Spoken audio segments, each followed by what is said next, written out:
close my eyes, I see a strange reality. Am I dreaming, or on the edge of remembering?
You wake up feeling like you really don't belong.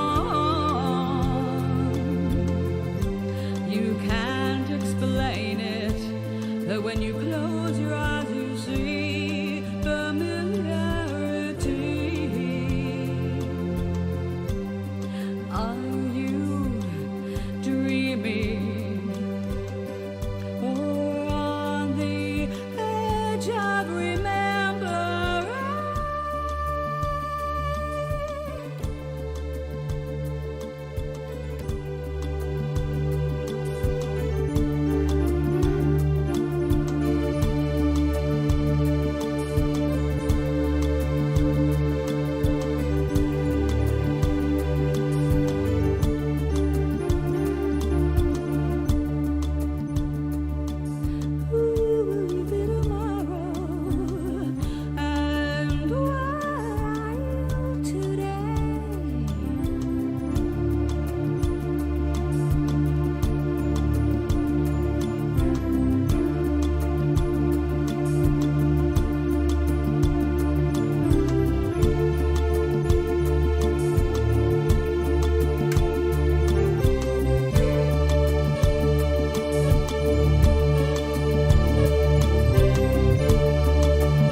Okay, we are here. We are back. We are trying to find my channel right now. And there we are. Spring has sprung in New England. The windows are open. Of course, my windows are open all winter. It's hot on the top floor. But I'm trying to find my little chat thing so I can say, hello, darlings. Mwah. And some big smiles. And then hit send. Okay. There we go. Of course, I'm by myself right now, but I just got good news. One of our friends is, well, you know, the half a mile from my house. Oh my God, Sticky Hands. Is alive and well, and just a half a mile from him, an entire apartment building came down. He sent me a video. I don't know if you can see that. They flattened that entire hill of Holy shit. above Little Caesars. Oh.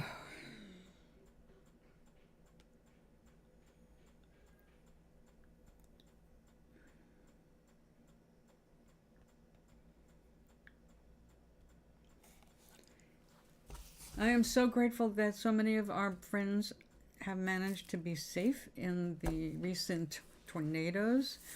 There are more coming, and of course that is just the way it's going to be for a while. But oh my god. Now I have UPS update. It's coming tomorrow instead.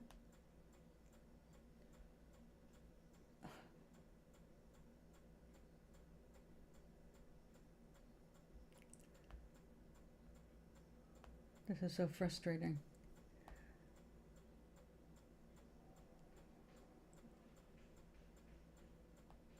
Yeah, Adam, come on over. I'm talking to a chat. Okay. All right. I have to use my phone to write in the chat here, and I've got my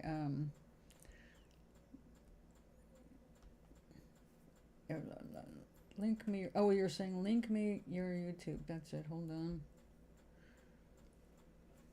I have to link. Okay, it is youtube.com, small c, thank you,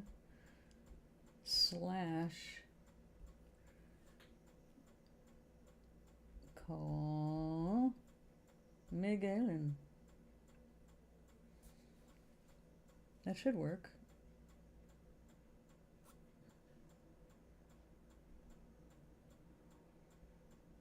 Relax. Oh, he's sitting down by his lake. Lucky man, lucky man.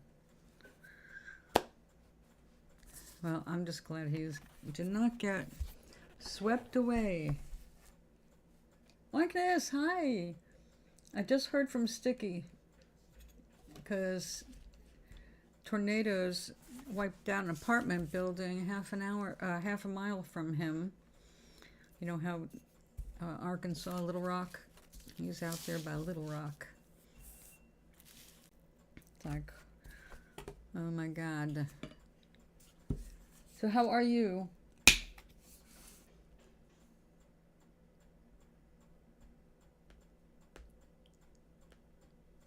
I was expecting and hoping for my delivery today of my art supplies. I kept saying, they'll be here today. They'll be here today. And now they're saying, no, instead we're going to UPS and it's going tomorrow. I hope they're wrong. I hope that's the parcel I'm expecting on Thursday. That's going to be on tomorrow early instead. One can always dream. My sister sent me a print of one of the paintings that she did that I really fell in love with. I love most of her paintings actually, but this one was one I really related to. My meaning was not quite the same as what she was painting, but that's the nice thing about art. You find your own meanings in things. Nevertheless, she went through the trouble of having a large poster made, and I haven't been able to look at it since it got here because I'm afraid to unwind it. Yeah, and it's still early for you too. Well, I'm glad you survived it. This morning, I was surprisingly motivated. I didn't have a headache when I got up this morning. And I've had days now of dealing with an ocular migraine. Excuse me. And those are frustrating. And usually I don't have pain in my head. I usually just have the hallucinations that drive me crazy for a while. Or on and off. And then it finally went. But I took a half dose of a blood pressure pill last night before bed because yesterday morning I woke up and it was bad high. It was 150. It's like, whoa, okay, okay, I will concede that this is a time when I should take a half a pill. I did, and then it never went back up anywhere near like that for the rest of the day. And when I went to bed, it was low. But I know it goes up in the night. And if I'm doing a lot of tossing and turning, it goes up even more. So this time I was prepared. It was perfect when I got up. So I was like, yeah, okay, we may have a system now. We'll check this out over this coming week, of course.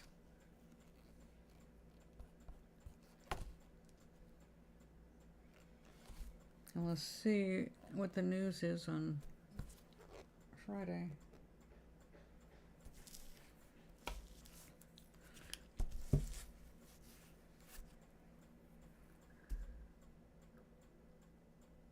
So I'm psyched to do this.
So I actually got up, had my tea and banana, and today was the meditation day, so, class day rather.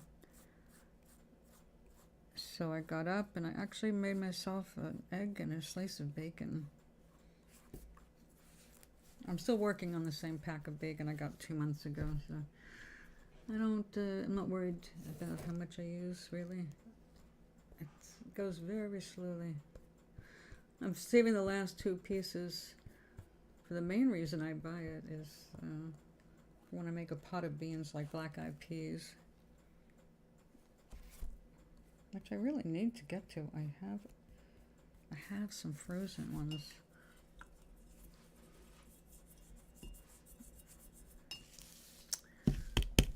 All right. Well, what I was expecting to get today, and it might not be coming, is the glass pen. I'm so psyched about it. And when I looked at the price, it looked like I paid even a dollar less than I thought I paid for it, which was already a good deal. I hope that doesn't mean anything like they're made like crap and they will break, very, very quickly. They're borosilicate glass, which is pretty strong. In general, tempered. So they might be good, but one little crack against something, and that might be the end of it. But that's all right. That's why I got 3. All right. This apparently is just waiting for a signature.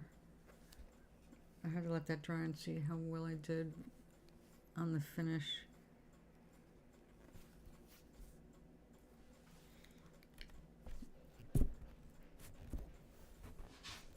I do have a spray, Krylon Clear, and that's usually what people use.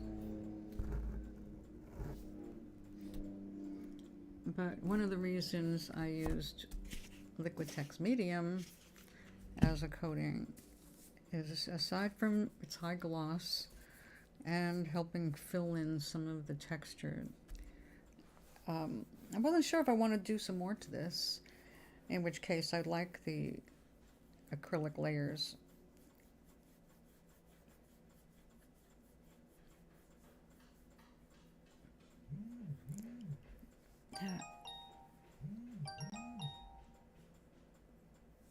Excuse me. Ah, Sizzle Pants. I showed her this picture and she said it's really neat.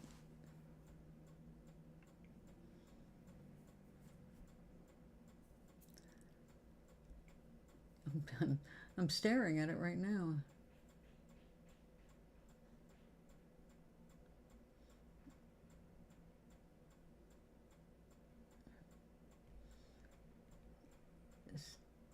Staring.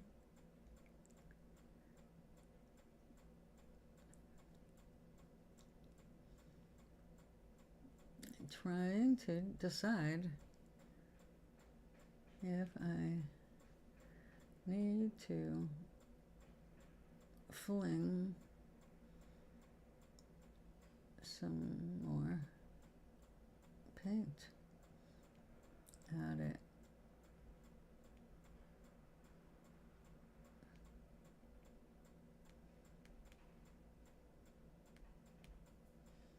Or not.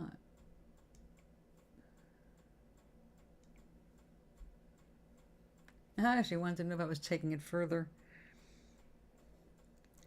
Yeah, there's just an unfinishedness to it, right? It's just too vacant.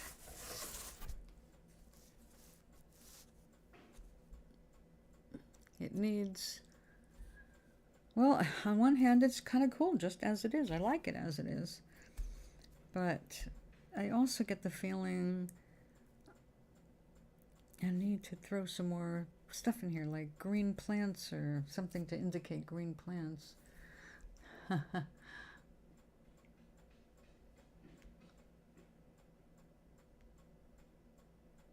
Yeah.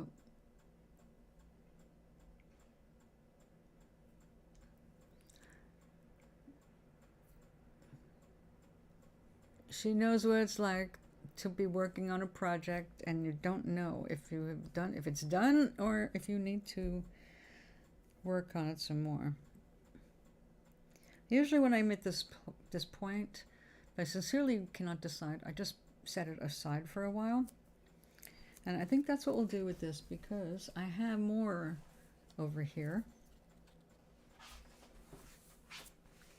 And I have something, I know exactly what the next step is.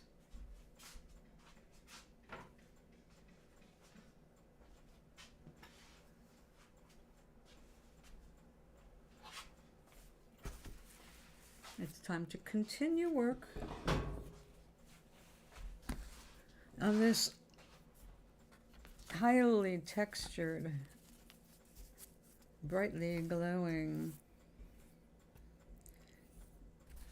You would never guess what this is, kind of a thing.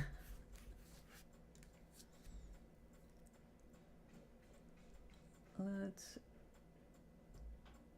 see, go back to where we are.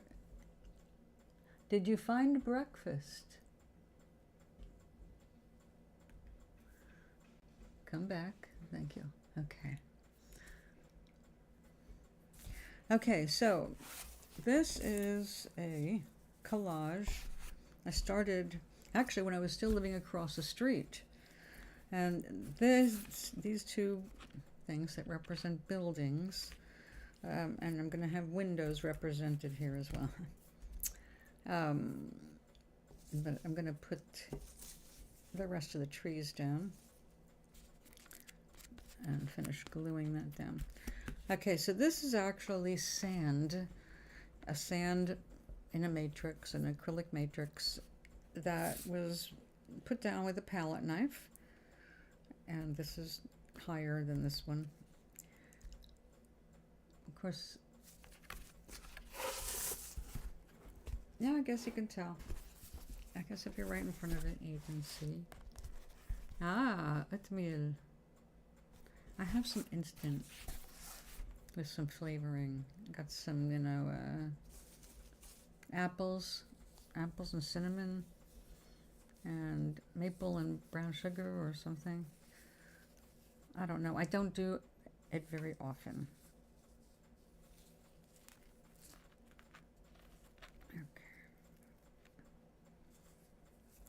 Oh yeah, I didn't want them to overlap.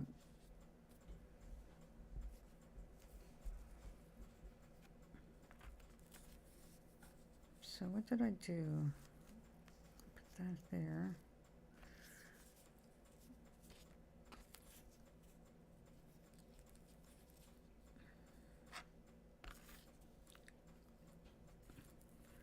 What did that? It's kind of like a star.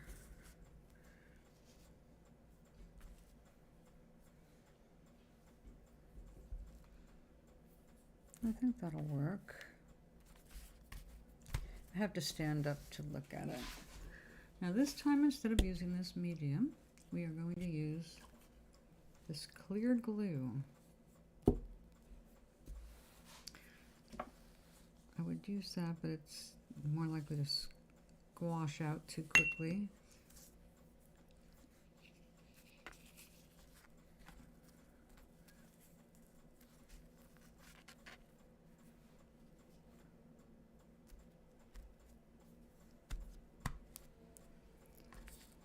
Oh, no, I don't want it being covered.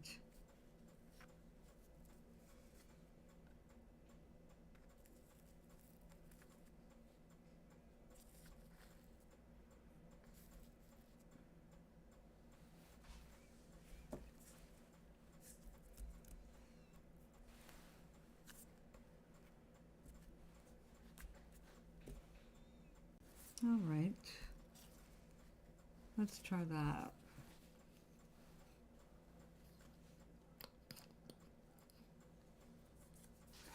Let's have a sip of tea first. I need some refreshment.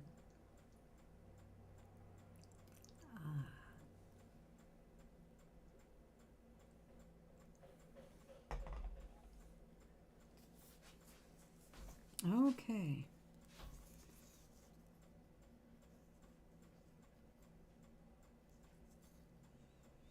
Now this is not very absorbent, so this is going to squash out the sides.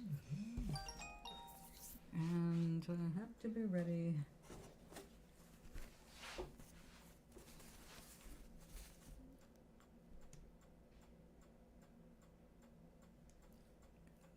Oh, good. My counselor and I ran into a conflict of schedules, so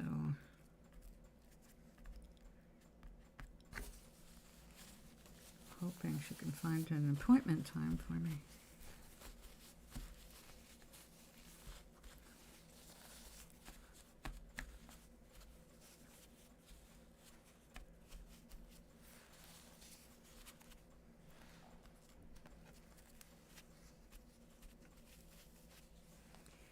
All right, I think that worked. Down.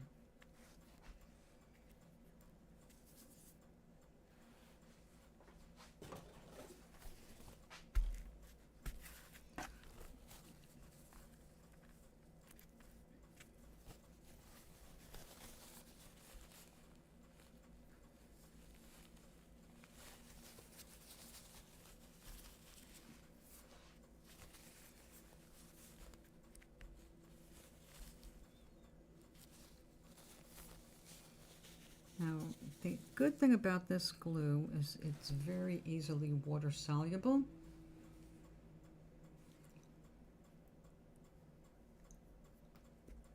Oh.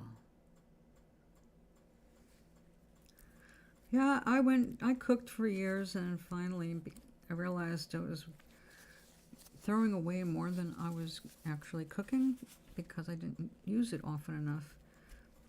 That's where the packets became really handy.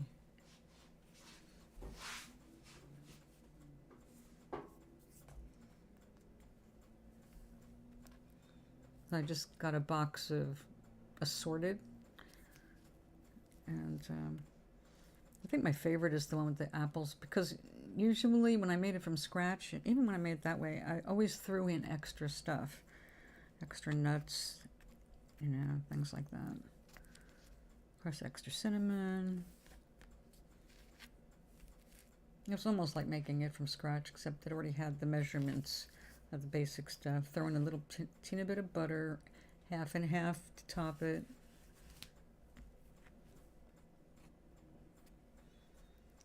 All right, it's going to take you a while, isn't it?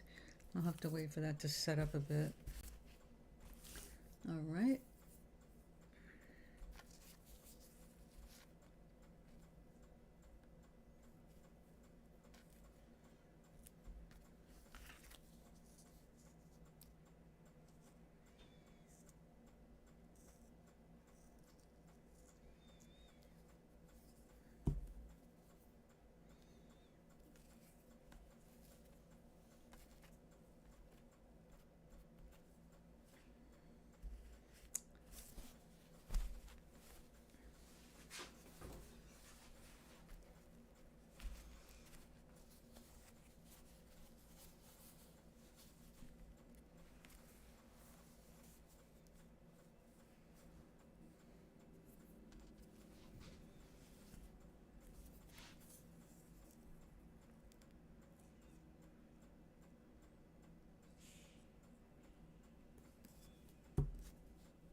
Yeah, that's a good idea. Like when Richard is here, he always has oatmeal in the morning. So I always try to keep like a big container of Quakers. And, but last time he was here, the time before last, I had packets for me. And he tried one and he liked it. So after that, he just started using the packets. It's like, okay, well, I'll get that. It takes less room than the big Quaker Oats thing.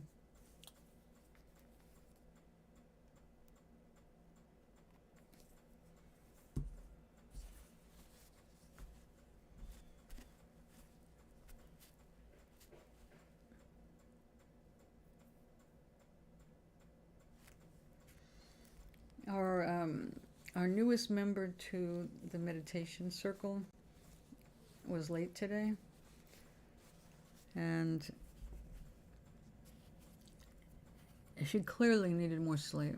And I noticed last time too, it's kind of like she's falling asleep. Now, there'd be certain circumstances when I'd see that kind of nodding, and I would suspect things. I'm not suspecting anything other than this woman's not getting the sleep she needs. But if I see that again, I'm going to be asking some questions. But right now, it's none of my business, you know what I mean? But we are trying to get to the roots of what makes us happy and what's making us unhappy, and, you know, to notice when that's happening so we can get it out of our way. And she, of course, reminded me of me years and years ago. And no doubt, everybody, you know, when we're young, and we're so wanting people to accept us and like us. Okay, got that.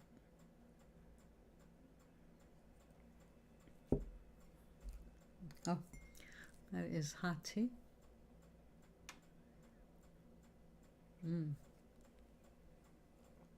Good. Well, there's your package.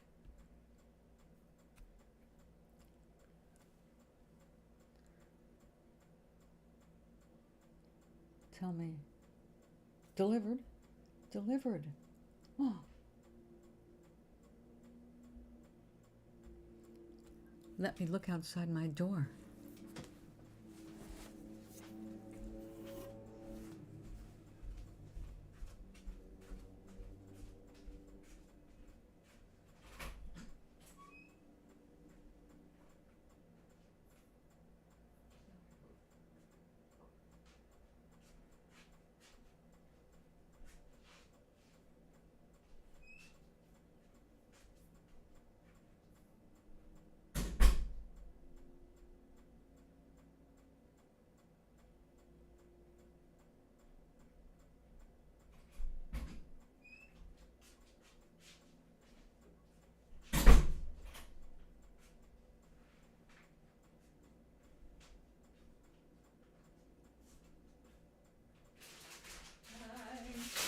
Got it.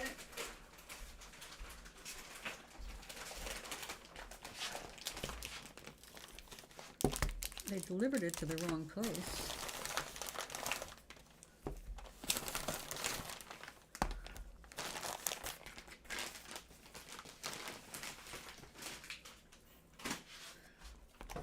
Okay. Well, we know what this is. It's black and white acrylic paint. Thank you. And these 0.2 millimeter black ink. Yes, these are the good ones. These are Statler from Germany. These are awesome. I used to use their technical pens. Very expensive. Also excellent. Oh, my garbage is over there.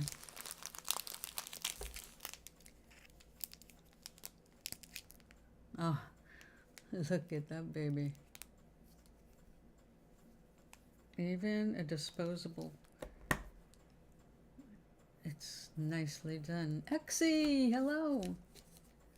You're in time for the opening of the package. The magic package.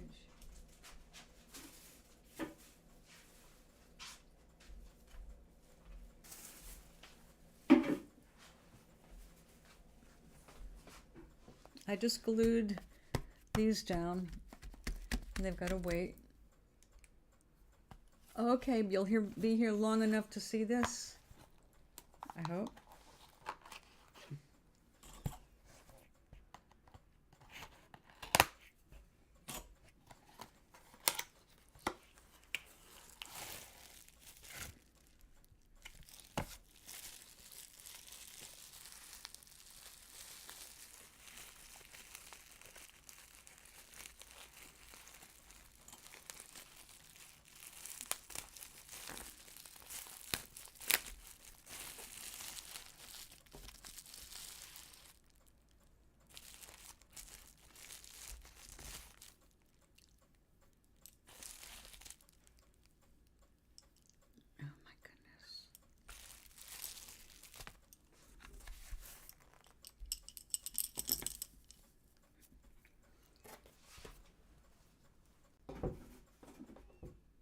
These are glass writing pens.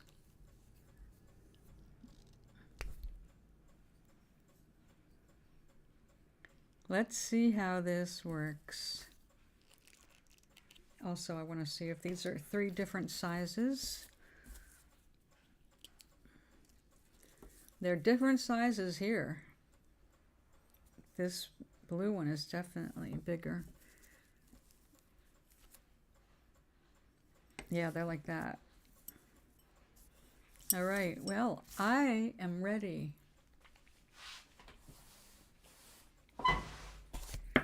Yesterday, what I was trying to do was lift color out of the watercolor paper. It didn't work because I forgot that this is not watercolor. This is leftover acrylic paint, which means it went in and that was that. All right. Let's see. Okay, let's watch this.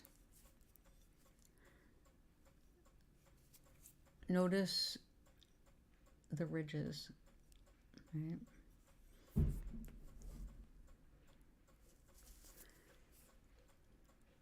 Yeah.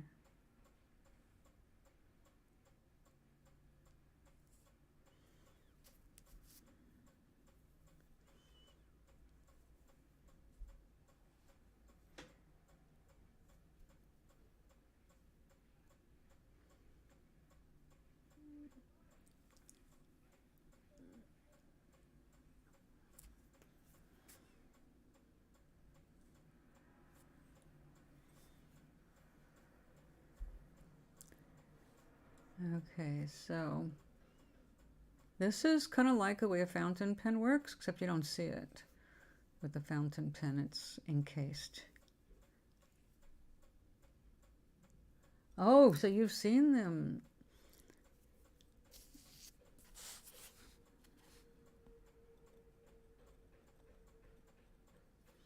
You gotta find the right angle.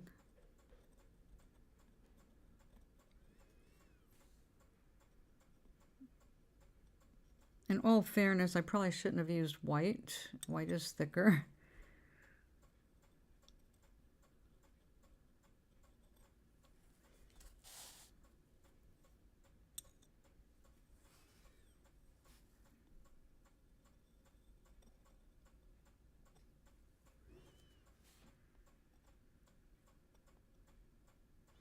Now, with a traditional pen, if you press on it, you break the tension between the two parts.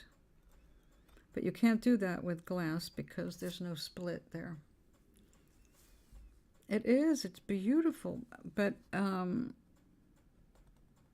you gotta have the right angle. So I guess it's gonna be a little bit like, but when you have a metal nib, like especially if it's a gold-plated nib, the gold is a soft metal, and it will very quickly bend to your angle, your pressure and all that. But that does not happen with glass. Glass, you've got to find the smooth edge, and you might need to, and I'm not touching anything until I know more about it, because this is not your just any kind of glass. So I'm going to try the other ones. Obviously, it's not hard to clean them. You just put them in water, and voila. I want to see if they are different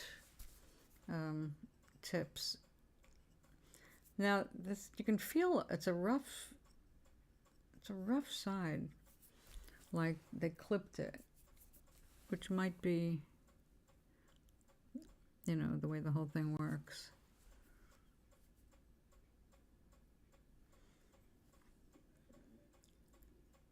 But compared to the dip pens,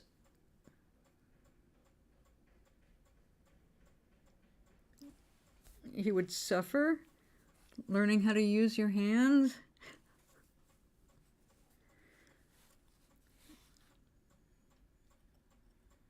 Whether we are happy or we make ourselves happy, we make ourselves miserable. The amount of work is the same.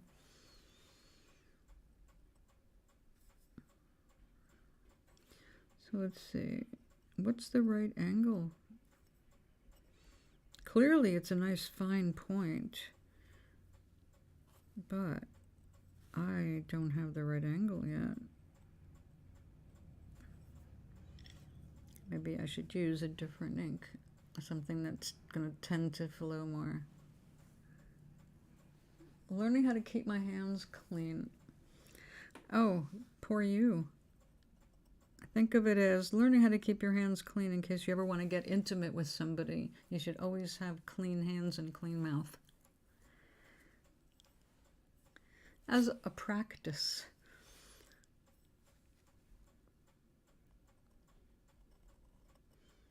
I wonder how different the world would be if everybody approached their work as if they were approaching a lover.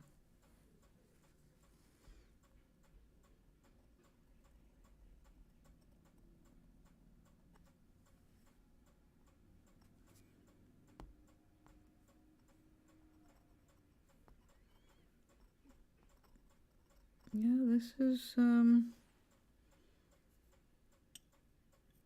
interesting. Okay, let's try the other one. So we got a blue, a silver, and a green.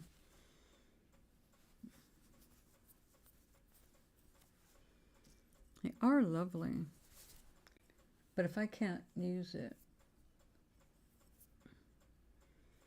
But I think it's interesting. The point is so different from a traditional pen.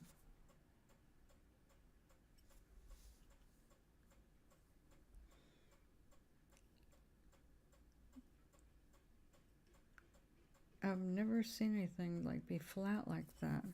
And I don't know if this is very different ink. I don't know if it's a reflection of the pen or the brand. Maybe it's a crappy, poorly made item. Let's try black. But we will try on not that, because that's for the white.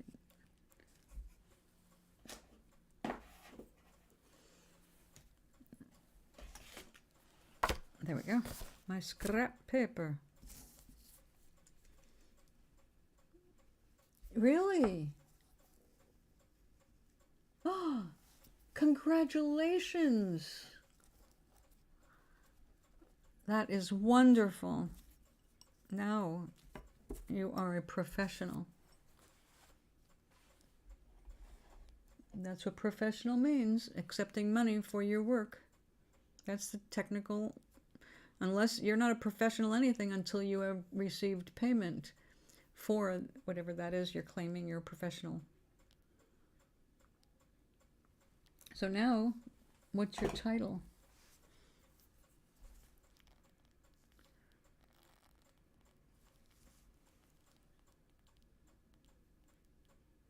Oh.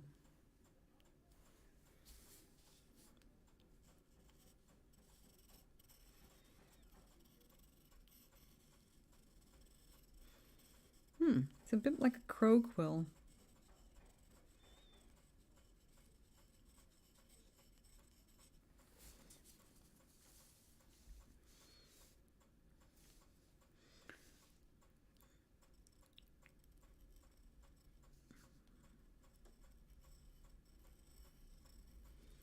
Oh, now this is something you cannot do.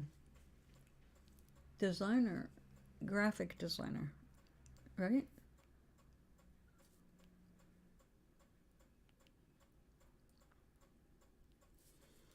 That's wonderful. That's a reasonable amount of money. You can go in either direction with this. You can't do that with a metal point. Metal points, you have to go in one direction. If you go backward, it flicks it. So that's pretty amazing right there.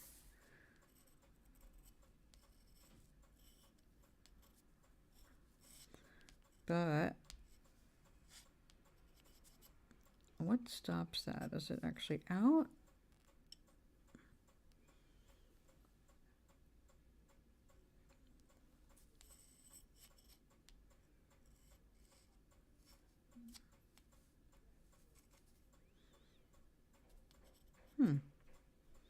That's interesting.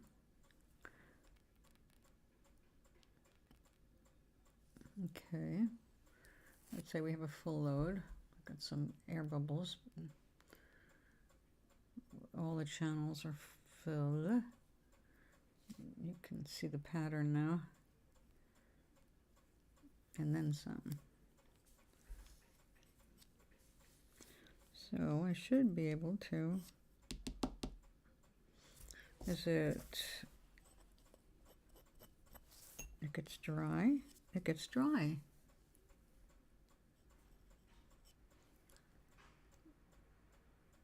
Imagineer, I imagine. Well, that's what the studio is called, isn't it? Imagineers, Imagineerings, Imagineer. For that exact reason. That they made movies. Forget what it's called. Kind of like Muppeteers.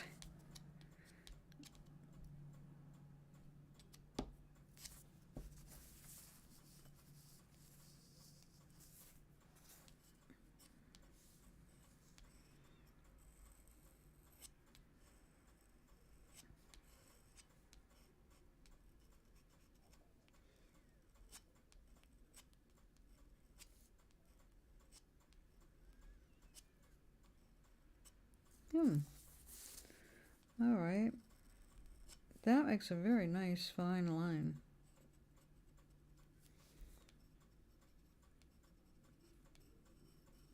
And because it's glass and it's not dependent on your hand pressure.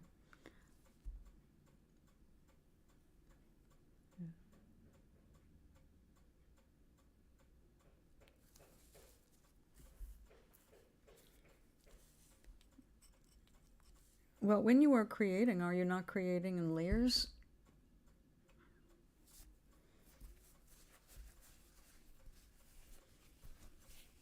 Because if you're creating in layers, you keep a copy in layers as well as the finished copy, which is turned into one image instead of your layers.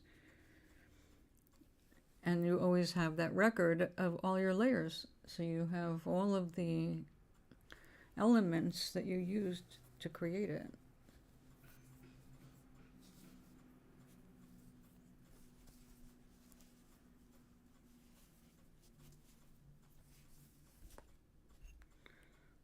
Okay, so it dries out quickly, but the channels are really deep.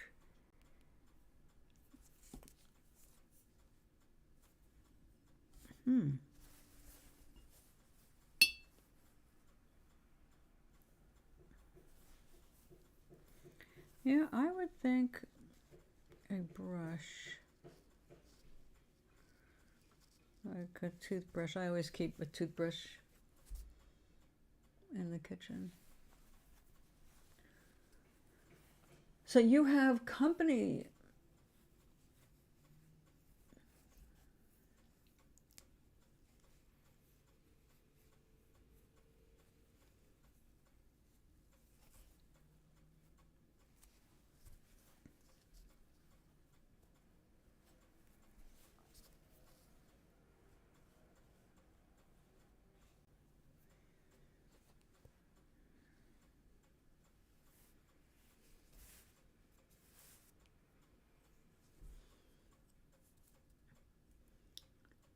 Cool.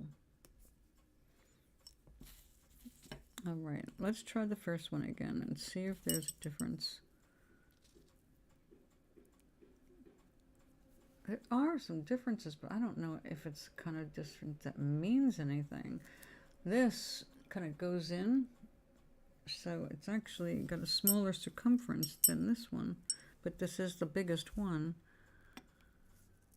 So let's see.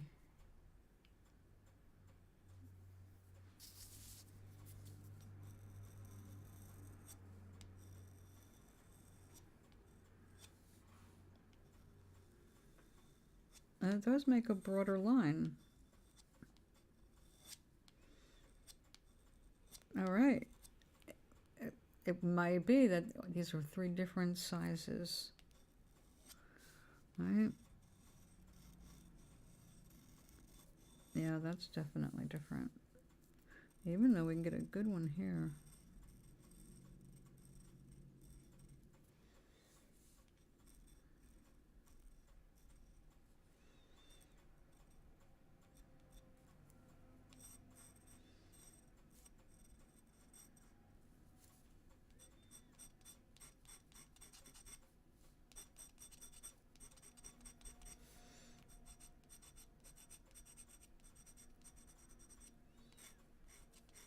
That's pretty good. I like it. You too. Yes, I know. I got that.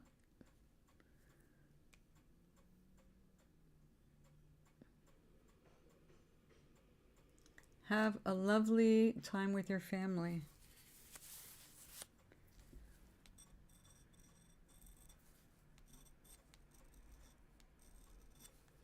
All right, so my review is these can be a pain in the ass. The ink dries in the channels very quickly. Once it starts to dry, it doesn't like to flow. So there's that. Keep it clean, obviously, like with all art supplies. This one, it dried really fast in there, so I'm going to take a brush to that. Okay, the biggest challenge I have today then is coming up with a way to store these while keeping them safe. They are very elegant. I love how they catch the light, but more importantly, it is very comfortable to hold. Even, okay, that's the smallest one. This is the biggest one. It has a little bit more weight to it, but this is, it's well placed. It's well measured here. You hold this larger part and your fingers do not go past this ball here. And as long as you don't go over that, I mean, you'd have to touch the corn cob, as it were, to get any ink on you. It's just gonna, it wants to go the other way too. So nice. So 3 of those, I'd say they cost about the same as 1 plastic handle and 3 metal nibs. I'm used to using the metal nibs, but I have a feeling I can adapt to this. It does have an advantage where metal nibs will change the width as your pressure changes, and sometimes you accidentally put a little bit too much pressure or too little, and your line width changes. And in the case of these, it's kind of set in glass, so you can't make it thinner or wider by pressing on the glass. There's nothing there to split. So, all right, now what am I going to put these in? Let me see.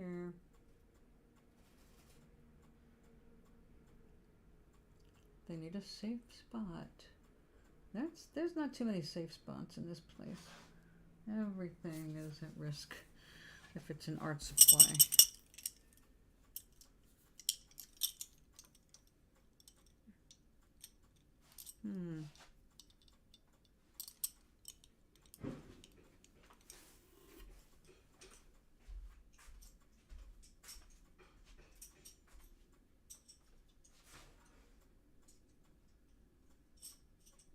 Now that's likely to fall over.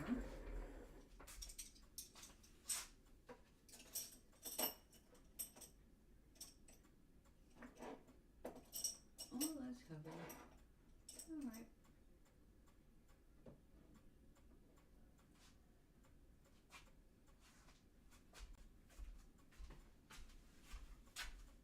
I have put them temporarily in a vase.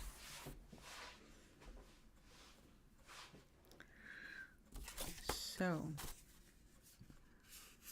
interesting. Now it is kind of scratchy. I can feel where I did the crosshatch. It feels engraved. So that's something to remember.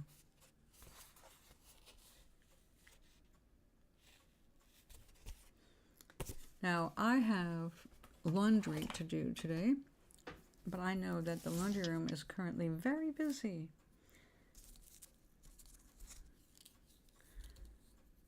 Do I want to keep these pieces of rubber tubing?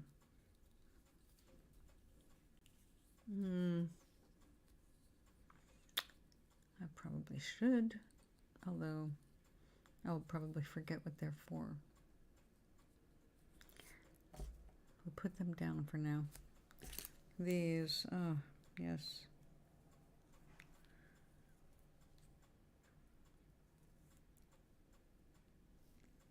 looking for the English. Indelible, waterproof on paper, light fast, store horizontally, like that. Okay, Tullerina. Now this is similar to the Statler, but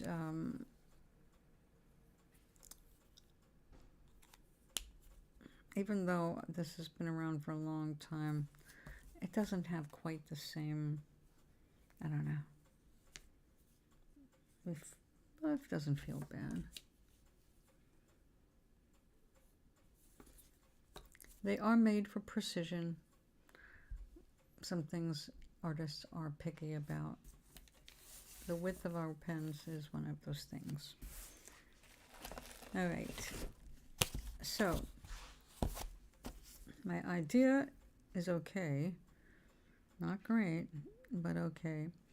But I need to be able to get that white ink really flowing to get that done. That might be harder to do. Well, we don't need it right this minute. I'm going to get these things out of the way.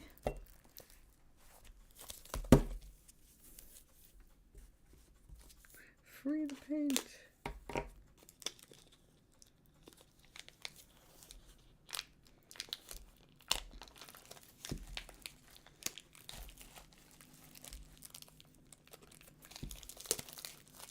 Now back to the glass pens for a moment. I did see something which I didn't catch at the time I was looking for a pen, or I would have taken a closer look. There is a dip pen made out of Murano, anyway, Italian glass, and it is superior glass. So I'm wondering what they did differently than the inexpensive, have no idea where it's manufactured glass. So we'll have to know in a second. Made in China. There you go. Handmade. Blue, ice, and green.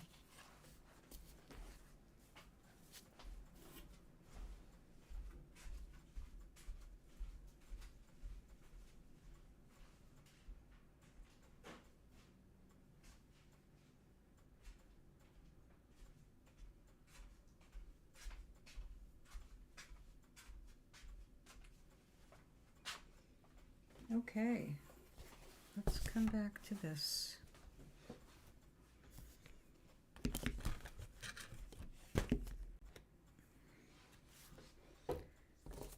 Now, our haunted windows here, but I need them to be consistent.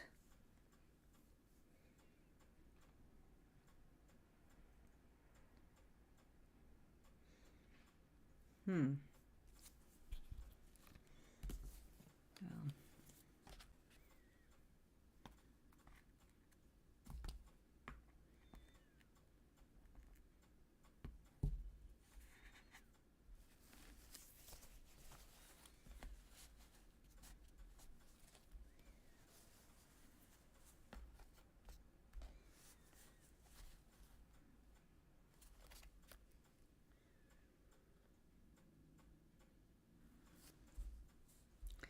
I could sit here and I can take a nap doing this.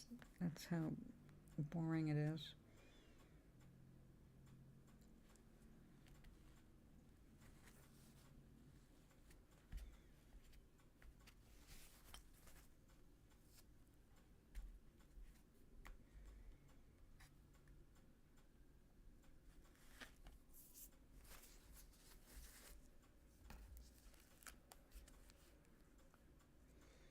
Yeah, the fabric just sucks the glue right up, but it doesn't have any place to go.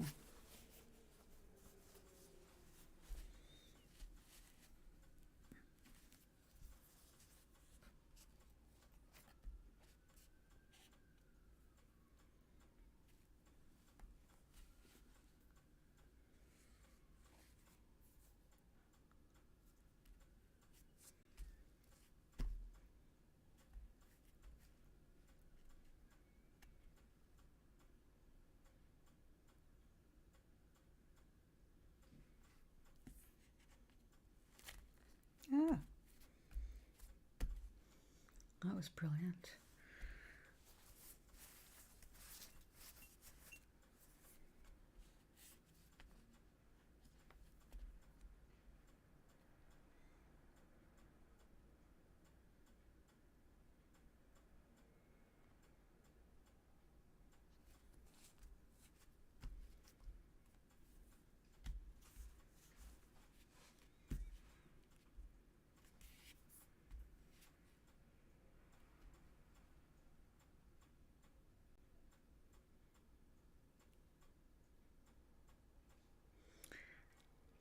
Now, if I only had a third hand.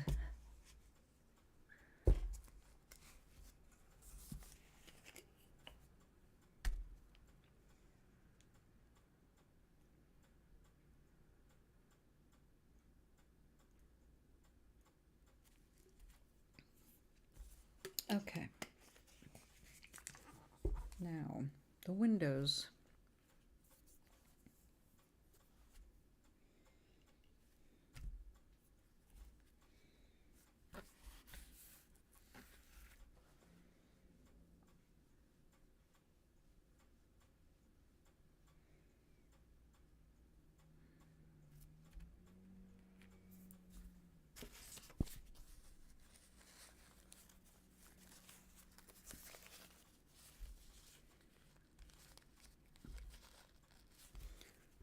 Oh, we need something darker.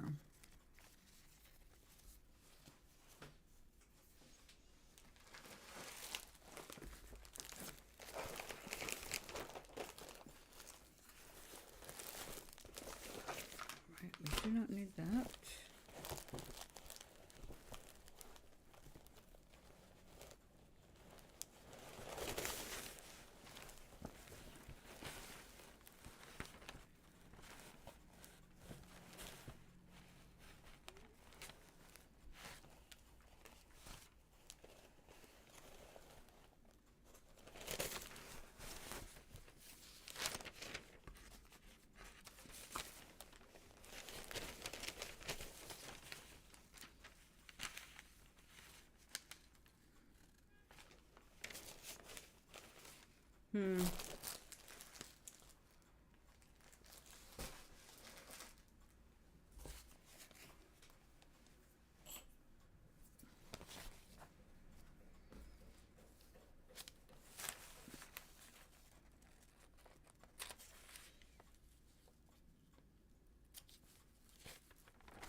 Oh, the pink is too light.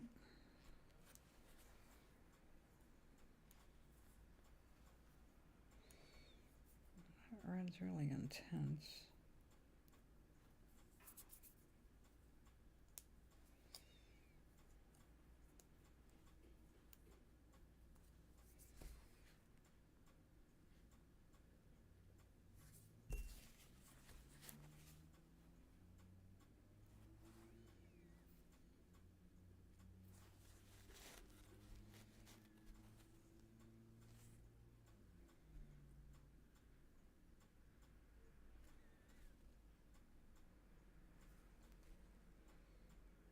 Nope, that's too light.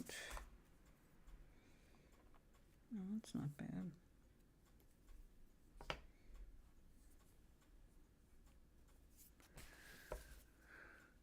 Ugh.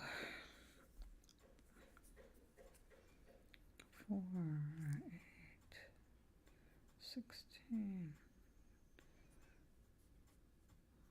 32. Holy shit. Okay.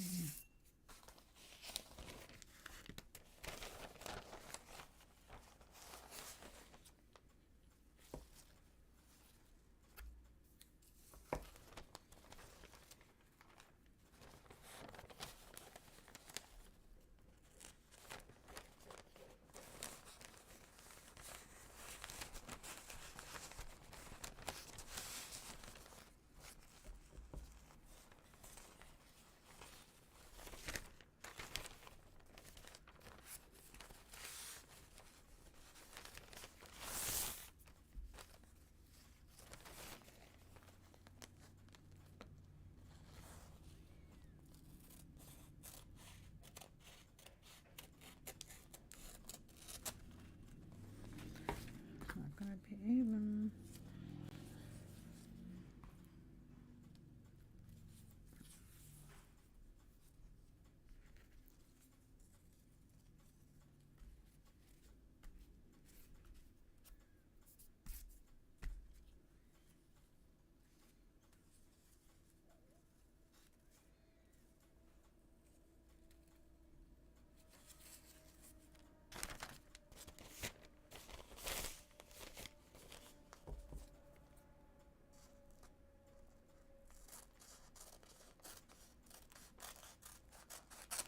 Well, that's way too thin, that's for sure.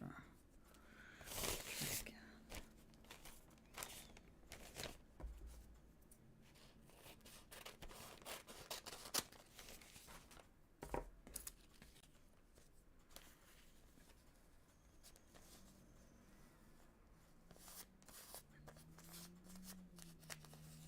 Hello, Charlie.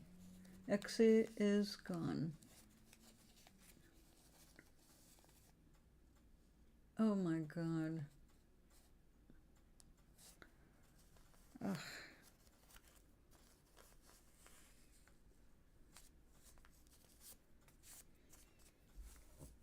The big sigh.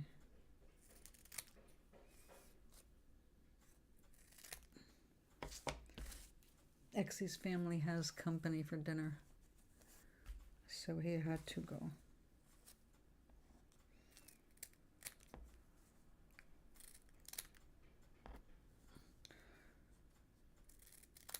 So, any new news?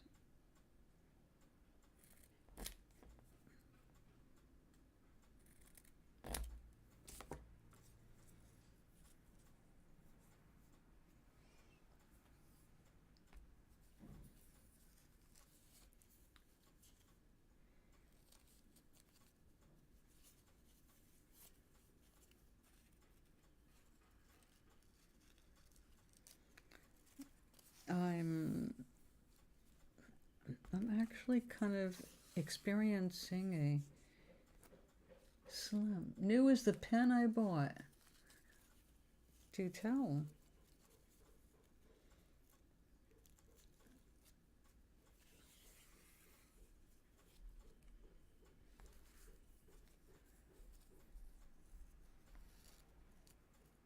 Okay, good.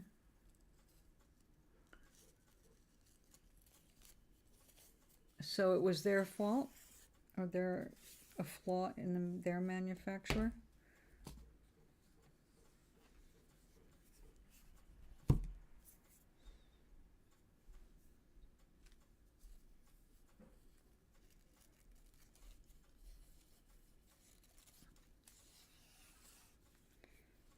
And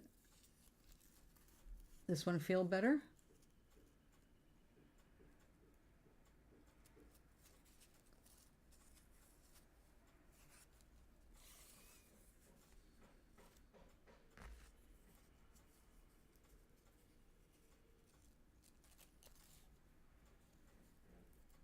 All right.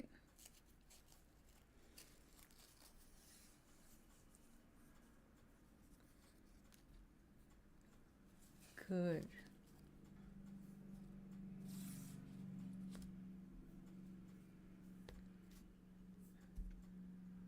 Excellent.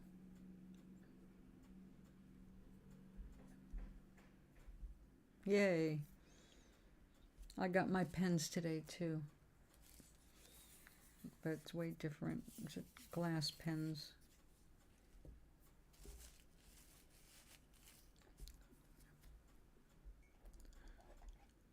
I'm sure yours feels better than mine.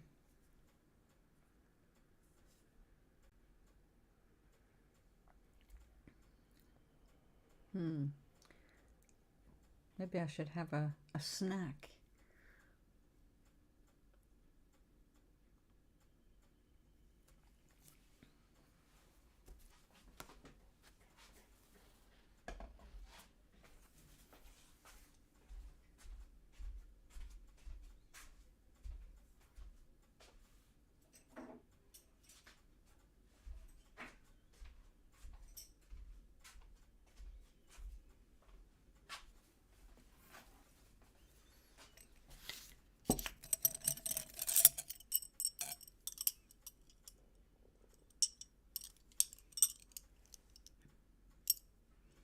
They're gorgeous.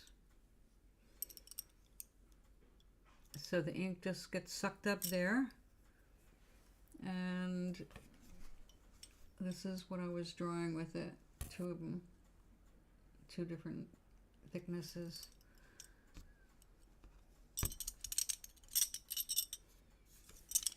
So they look like they might be clumsy and everything, but they're actually very nicely balanced.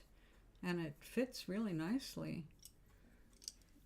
That's the sweet spot right there, so you don't get ink on you. They are, of course, glass. And I am, as we know, a klutz. So I have it with my porcupine quill, which in the years of porcupines used to also be used as a dip pen, or they would put a pen point on this. It looks like I actually did that at some point because I have green and purple here. That's very me.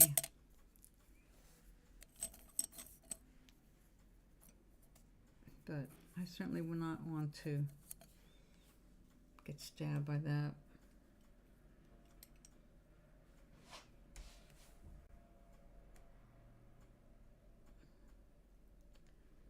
Oh, hi. Aren't they beautiful? I'll show you again.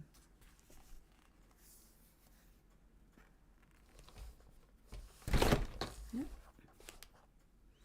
Hold on. Okay. I tried it with the white ink, and the white ink does not like to come back down. So we're going with the thinner one. So check this out.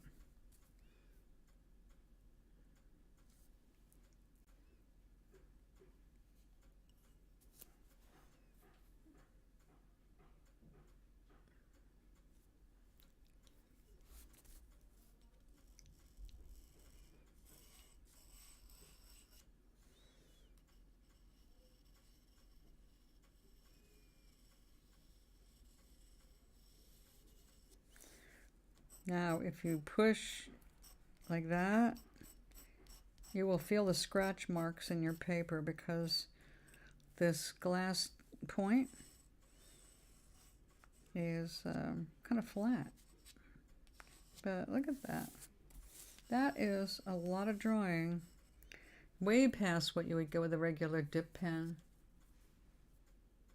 Put them in the window. Hi, Quisper. Long time no see, buddy. How are you feeling? Your friends still not talking?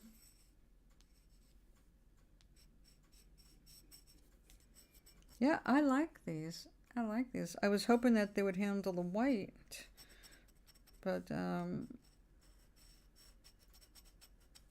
maybe. So anyway, it doesn't take much to clean them. Aren't they pretty? I mean,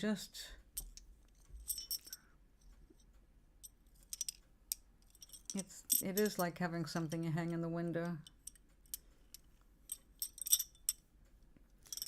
So yeah, it just wicks it up there. These channels are pretty deep, deeper than they seem, but you can feel it. And then when you see the ink going down, it's like, ah, look at that, pretty cool.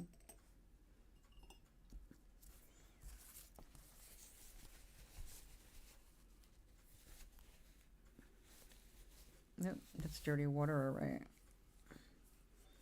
Inky water. So I would recommend that you have a toothbrush for brushing out anything that dries in the channels.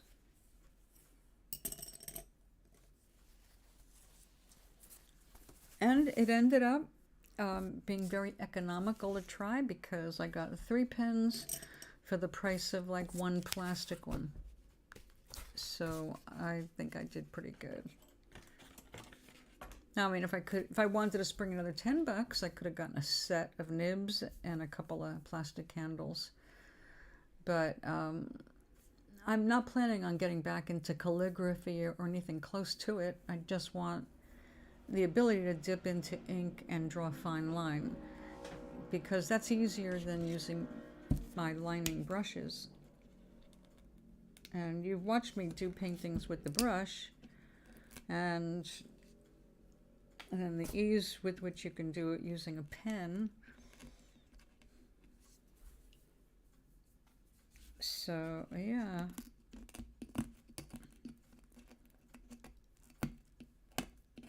like I've got these little pens like the Statlers I just got, and the Pigma. But these have limitations, like they only come in black, and excuse me, in this really the high-end stuff. The black is archival, it's good stuff, so I use that, it's worth it. But if I wanted to, like the other day working on that big blue and green one, I want to be able to do lines with purple and green instead of just black. So that's where it was like, pen, dip it right in, you got it. So, okay. Now, this, we were working on when I lived across the street. This is sand, real sand in acrylic matrix. I made the 2 buildings with. Then I coated them with paint yesterday and then put tissue paper, actually rice paper on top of them. And excuse me, what I'm doing with these is these are going to be windows. So I have to cut them up into windows. And I'm going to have to put them into something. Oops.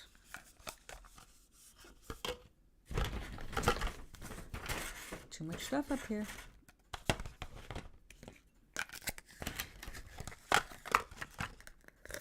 Yes, while I was in the hospital, I saved a bunch of these because of this.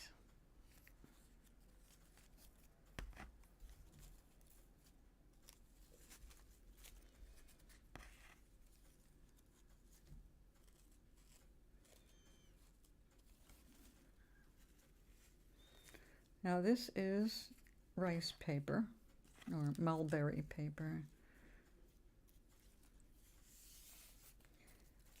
I like it because it's got all kinds of threads in it. So you get different kinds of looks with it.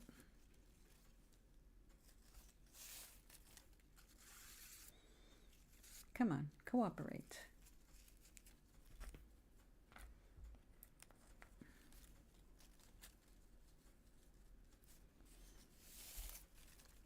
Oh, now, Maui, when Rich was here last trip, I finally got to introduce him to that movie from the 80s, 1941. You know, with John Belushi, Dan Aykroyd, a bunch of other stars, a bunch of almost stars that later became stars.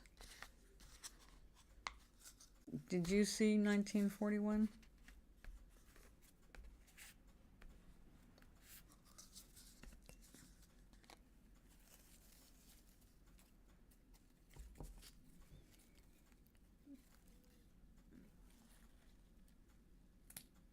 So, Charlie, about the pens, if you finally at some point decide you are throwing in the towel with your rechargeable one, you might go elegant. It's all good now. All right. See? And if you had taken sides, you definitely would have lost a friend.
Well, we'll see.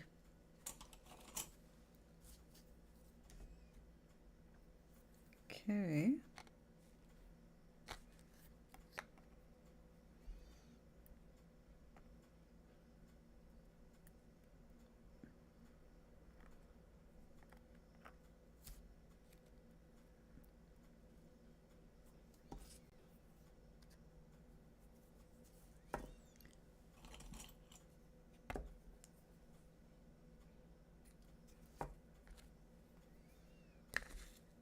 Oh. Well, I did a crappy job of that. I'm going to end up trimming a bunch of these.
Oh, come back here.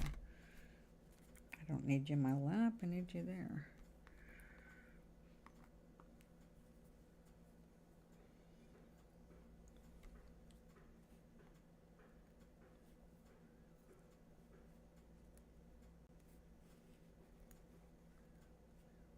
Gonna have to change some of these.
I think I'm running out of juice.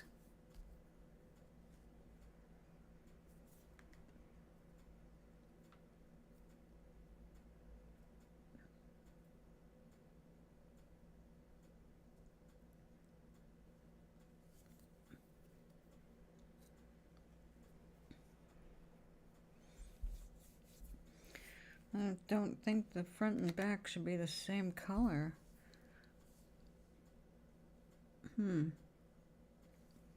What are we gonna do? Welcome back.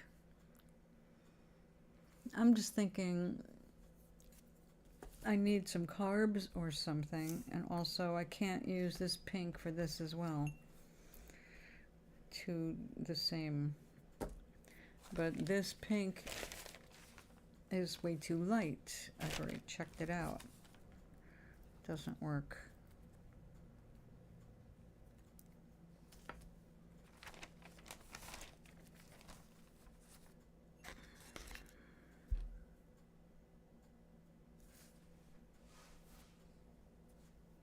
Let me check.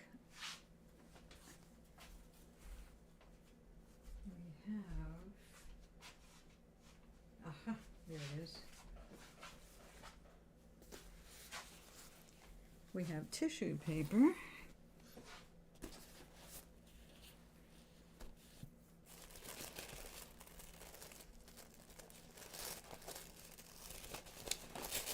Oh.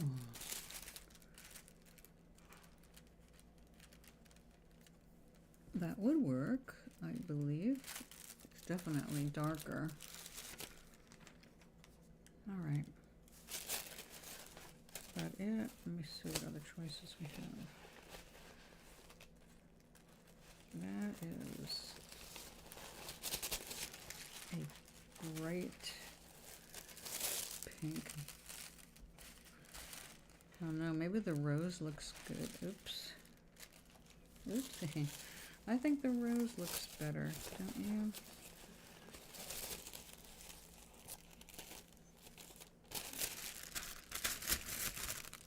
I think I'll use that. And this is cool. We may end up using that for fill in repair stuff here. All right. Yep.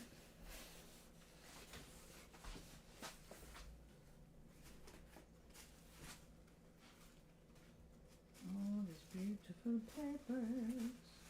I love these wish I had room for a big flat file where I could keep paper by the mile.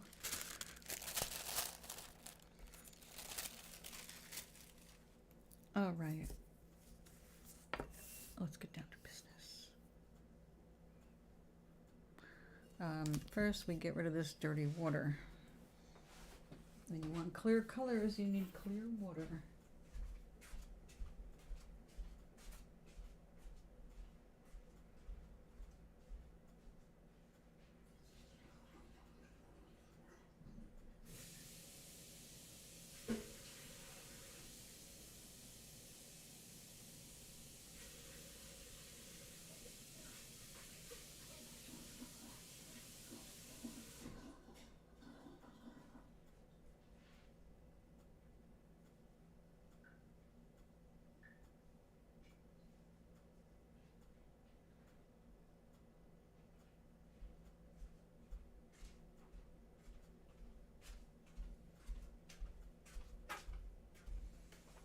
Okay.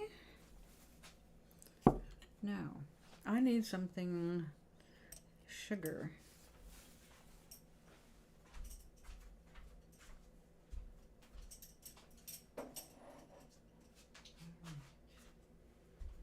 Sugary carbs.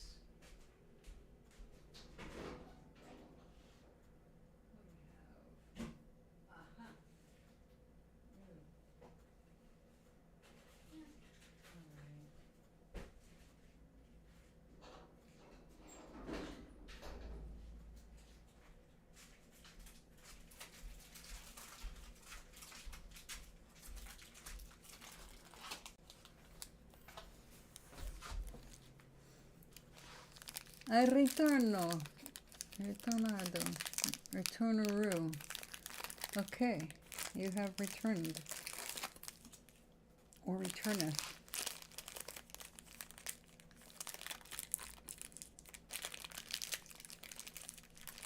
Now, I have made a disturbing discovery about this rip-off company. Oh, Chips Ahoy, my butt. Nabisco. All right. This is what they have done. For shame. Chips Ahoy, you think, right? Original. If these are the original, no, they're not. They made these little packs of 2 cookies in a pack. And they made a variety box of chocolate chips, vanilla Oreos, and chocolate Oreos. But they're not the same as what you get elsewhere. They're thinner. They made them thinner because they're trying to keep them within 110 calories of each pack, which, if you understand cookies, you know that isn't the way it really works. So they made these thinner. Even the Oreos, the cookie part is thinner. Check it out. No, don't. They're not as good as the regular formula. They made them smaller.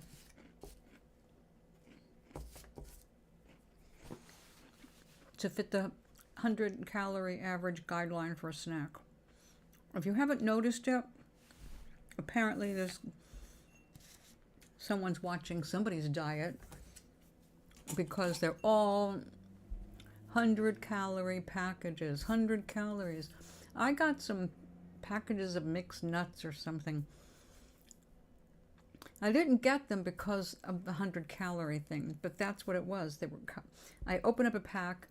My idea was, well, I love nuts, but I don't eat them often enough to really to get a whole container, because once I open it, they're going to start going stale, never finish them.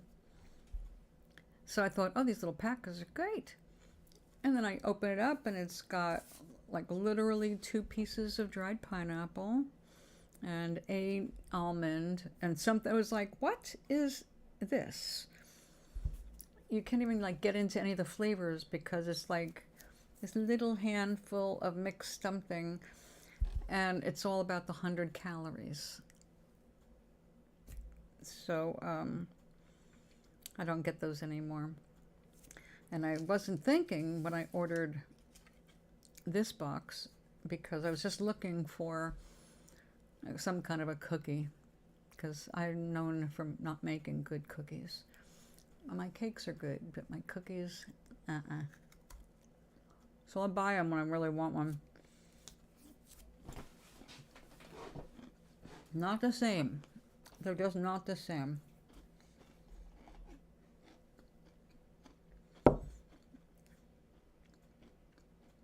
Well, I bought Chips Ahoy last month. They were like normal little cookies. They weren't like humongous or anything, but I knew what I was expecting. They were about that size, that much around, but they were thicker. These are just a little thinner than the rest of them. And it's so they all fall into the same 100-calorie bullshit. So I don't know who is counting things by 100 calories. I don't know what diet they got that from, but you know that they're doing this to please some diet out there. We allow ourselves 100 calories. Huh. Yeah. Go ahead and allow yourself 100 calories, you poor suffering idiot.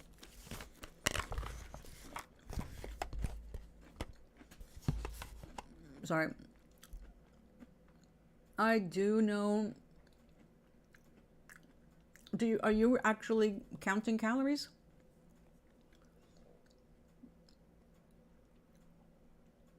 I don't mind that it's 100 calories. I'm not counting calories. I do like portions just so that I don't have to buy a big package of something and have it go stale. Really? Oh, I had no idea. Okay, so it's a diet thing for you.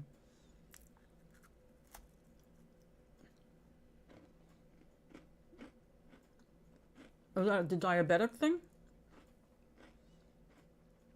Although with those, don't you have to watch more than just calories? You have to watch the sugar, right?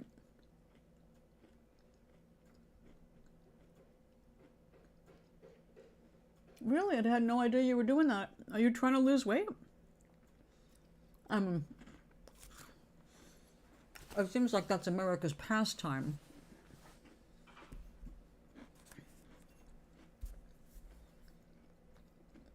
That's math. Yeah, I don't like math either. No, actually, I actually watch fiber and protein. So I do look at that stuff. I don't have to count calories because I have a hard time gaining weight, except in my gut.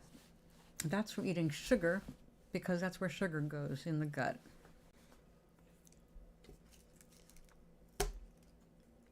So I don't do the calories, I don't do the carbs. Fiber is necessary, so yeah. And mostly though, I'm watching protein and sodium. Can't let the sodium go up.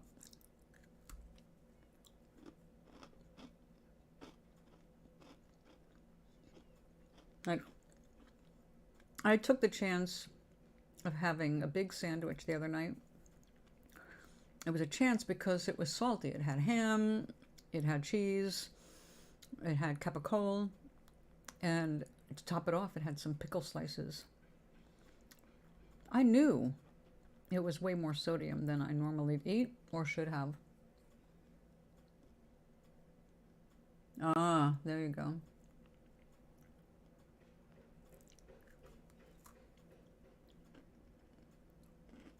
Yeah, that's important.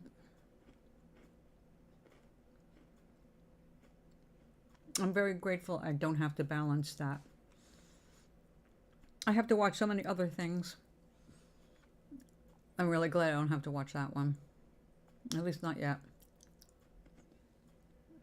Now, my mom My mom developed, I forget what type it is, type 1? Or is it 2? After chemo. And then she just had to take a pill. But she did have to do the blood test every morning to see where her sugar was at. Because she would do herself in with her snacks. And when she was going, when it was dementia had started, actually, she could not be trusted with sweet things. I mean, literally, you couldn't trust her because she would forget. And she would go out into the kitchen and she would find the cake somewhere, found a way to get to it. Or, oh, we got a piece of strawberry shortcake in one of those hard to open plastic things and stuck in the back of the refrigerator out of sight. But she knew we went and picked something up. And in the middle of the night, she went out and she got that. And the next morning, it's like her sugar was through the roof. And it's like, what happened to the cake? She had made a nice dent in it.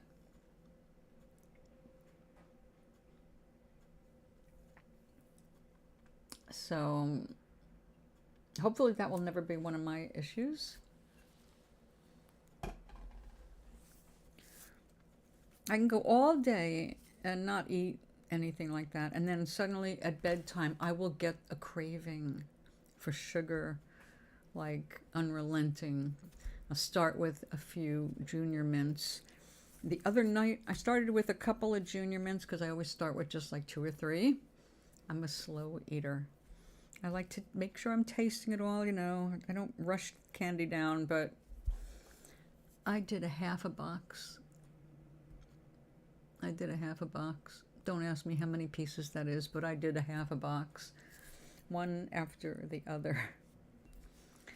So, yeah, I have my bad moments. The only way for me not to do that is just don't buy it. If it's in the house, I will find it. I know where I hide things, after all. It's not like somebody else is doing it for me. Oh, you won't find this till I come back out and visit you. No.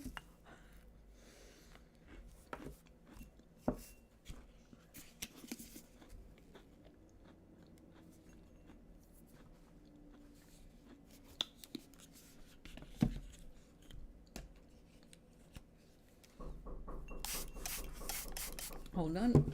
Prescription delivery.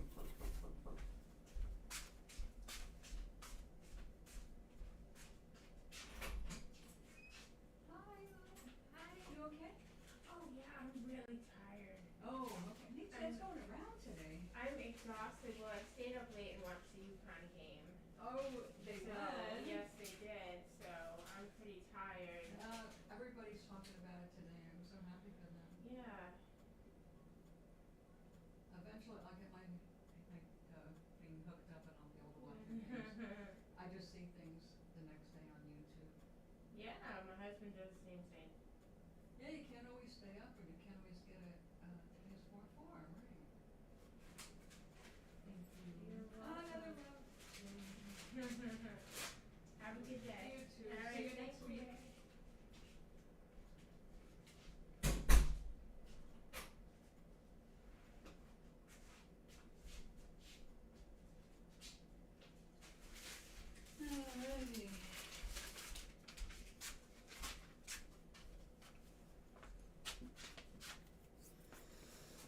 Alrighty. Okay, I have a numbers game for you. Check this out. 90 days prescription, right? So that's 3 months, 90 days. Beginning December 12th.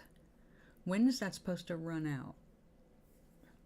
December 12th, right? 12/12/22. So you go to January 12th, February 12th, March 12th, right? That's 3 months, isn't it? 4 months would be April 12th. Somehow, this prescription that I haven't even used in weeks because I was in the hospital and all that, somehow I'm down to just a few pills, but they think it's not supposed to be filled until the 9th. And I said, well, it's way past last month, you know, it's time to refill this. The only reason I have any left is because I was in the hospital and I wasn't taking any pills from this prescription bottle while I was in the hospital. And still, they said, well, the insurance company said it's too early to fill. And I said, well, then I should have run out. If I was home, I would have run out of this 2 weeks ago. So somebody can't count. So since nobody could figure it out, they sent me a few pills to get me until the 9th. And they're going to have to make another trip with the full refill on the 9th.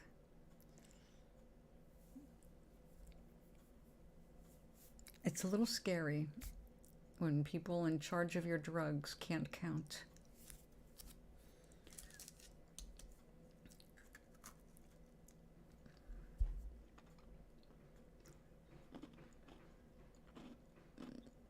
I did, though, in that phone call, also point out that the other drug of the same name in the 12 milligram dose is never, ever supposed to be sent to me, because that will kill me. I said, that dose? I'm breaking those in half. We don't have any orders here for you to break it in half. And I said, I know. There's no orders for me to break it in half. But a whole one is too much, so I'm breaking it in half. Sometimes the simplest things are difficult to get across. Did you have any trouble understanding that just now? Whole pill, too much. Can't take it. No. I don't know. It makes you wonder.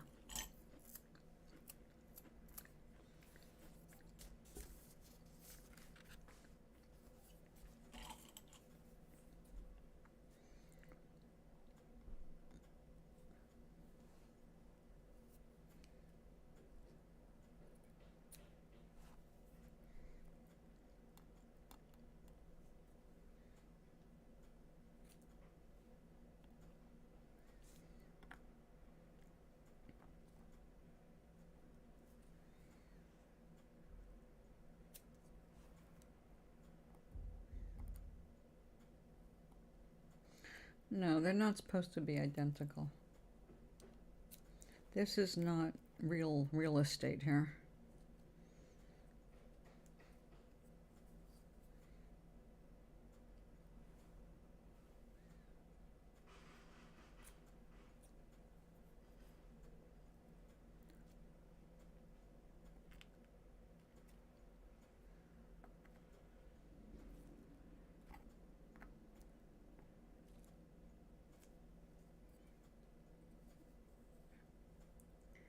Right?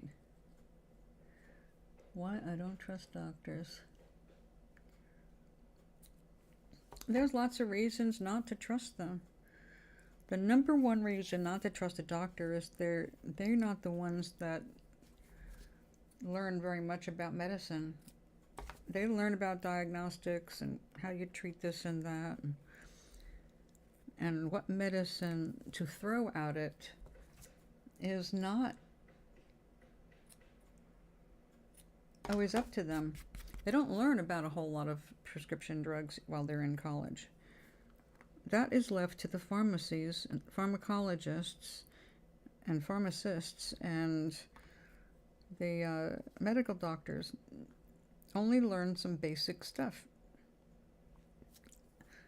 They expect the sales reps for the medicines to teach them, introduce the new stuff, tell them about it, unless they're able to really keep up with all of the journals and stuff that talk about experiments and trials and possible good news in the future.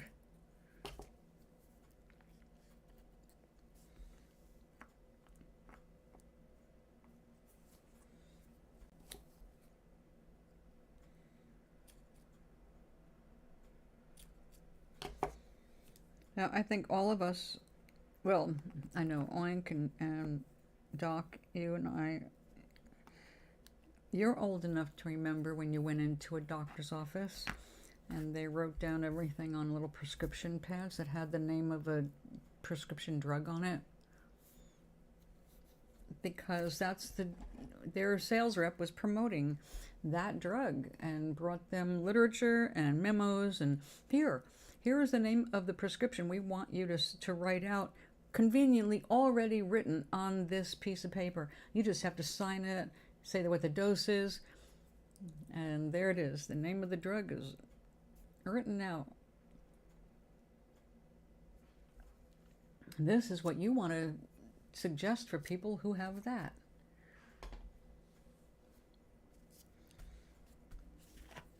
You remember the PDR?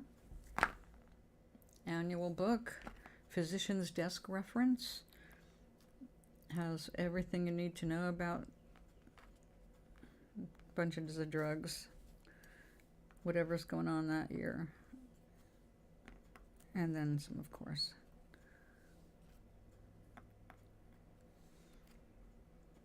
Like when I was put on carisoprodol for years, I was getting worried about it.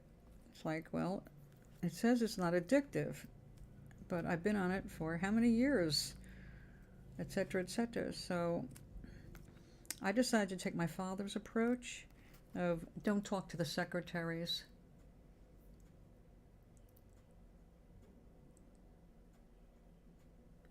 Oh my God. Yeah, a lot of them keep that. They keep stuff in the closets for real.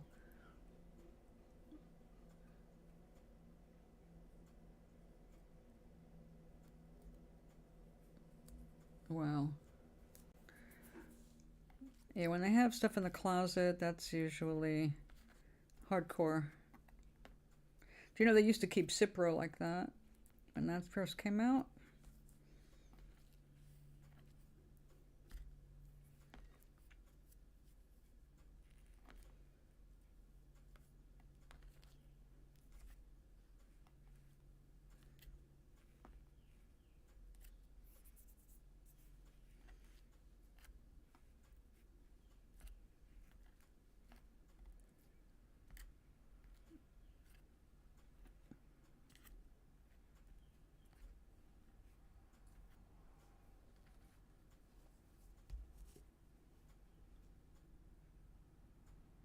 Oh my God. Yeah, I wouldn't do that. I was worried about that one medicine I took, so I looked it up in the PDR because I wanted the corporation information, because I wanted to speak to a scientist in research and development. And I got somebody. I just acted like I was working for my father. My father always trained me, you can't get information from them. They just pass you along to another, where they'll take a memo and you'll never get, you've got to talk directly to the scientist, and it's how you ask. Now, I cannot remember everything I said. It's been many years, 40 years since I've had to do that. But you call and you want research and development, or so you ask for specific departments that you know exist, but not, may I leave a message for someone? Yeah, you have the right to say no. They have to explain what they're giving you. And why did they come out of the closet? Now, I will tell you one reason things come out of the closet. Those are samples. They didn't pay for them, and they will give out samples because a person is poor. That's the bottom line with that. When they know they're dealing with someone who has no money and a prescription might be too expensive for them, they're not going to just go and hand you a prescription that you can't afford to fill, because then you'll never try it. So usually they go into their stash and pull out something that they know they have a sample of. Now, you said no. That's it. You have the right to say no. You're suspicious of that. But he should have explained that, like all doctors, whenever they're able to get a sample of something that's going to save a patient money, they get it. I had a pain doctor who he knew I didn't want to go on any heavy meds, but I needed something, and he gave me, it was called Pensed, and it was like water, and it's the active ingredient in Voltaren gel, but the gel is icky, and this was just like water, and I could put a couple drops on, and it was like, oh my God, that just shut that nerve right up. But a little sample worth was $1,000 to get it refilled. So he got me, whenever I went there, he gave me a sample. But then finally, because it was so expensive and he wasn't selling any, the rep stopped giving him samples. It doesn't mean it's a bad drug. It usually means it's an expensive drug. And it might work, it might not, but do you want to waste the money if it doesn't work for you? So keep that in mind the next time a doctor pulls something out of his closet. Ask him the questions. Like, how come you're stashing this there? Or is this something I can't afford? Or what is it and what is it for? But if we go in defensive from the start, we're not going to get what we need, because doctors are not going to want to treat us. So if you were all paranoid about it and you had that kind of a reaction to him, then I can understand why he would say, don't come back. You know, you have other problems I don't want to deal with. So that's the short and the long of that. Paranoia doesn't serve us. But that being said, you know I'm all about investigating your own stuff. You can't just make assumptions. Oh yeah, you know that they want to help you. That's the idea. Nobody wants a patient walking out and dropping dead on them. I mean, even if they didn't care about you, imagine how that looks for them. Your patient left your office and died. Oh. Because even if you're not there to fight it, they're going to be investigated.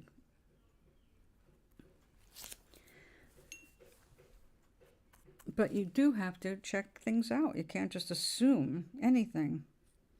As my first husband used to say, assuming makes an ass out of you and me.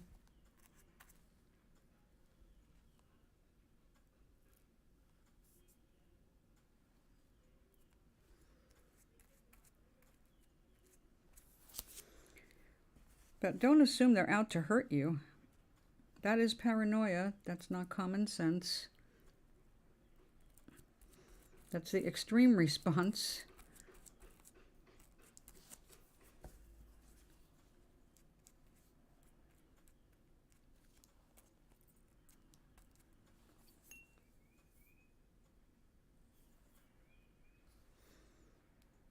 Now, I know you've had some crappy doctors. Who hasn't?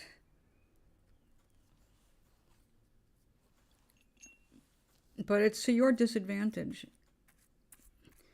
if you maintain an attitude of paranoia rather than, I'm going to listen to what you say and I'm going to look into it. And if I agree with you, we'll do something. And if I don't agree with you, I'll find another doctor.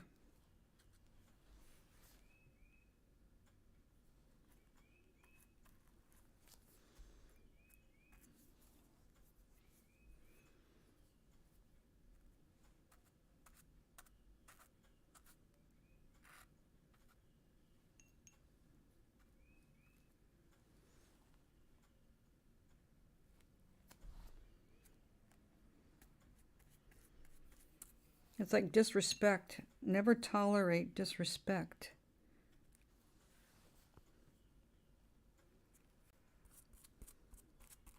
And there are lots of doctors and nurses who are kind of jaded out there now.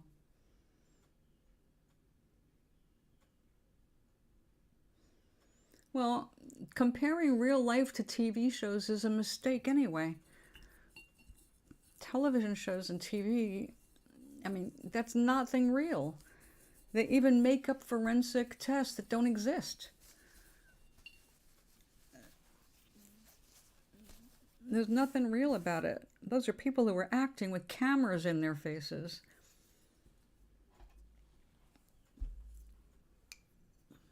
And what if they can't care less about you? Who are you in the bigger scheme of things? You're just one more patient. And if you come in with a chip on your shoulder, it's visible. Nobody wants to deal with that. I mean, not just doctors, but nobody. Nobody wants to hang around with someone who walks around with a grumpy look on their face, or someone who looks like they're going to hit you rather than smile at you.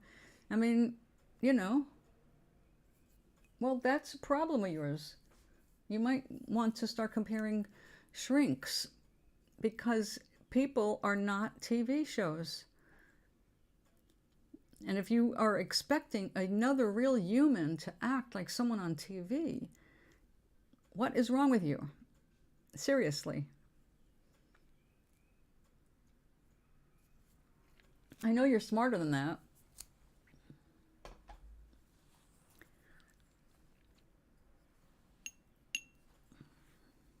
It's like expecting all women to be bewitched.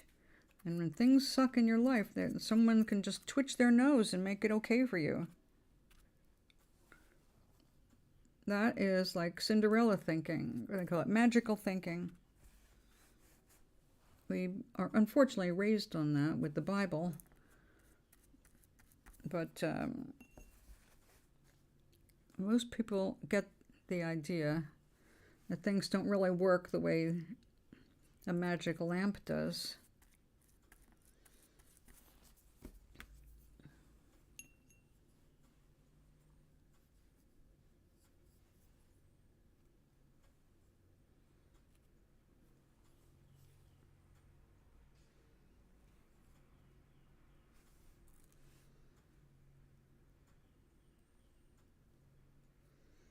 I would hate to think that people are like TV shows, because, my God, there's shows like The Bachelor. The Bachelor. That is the most demeaning, disgusting concept.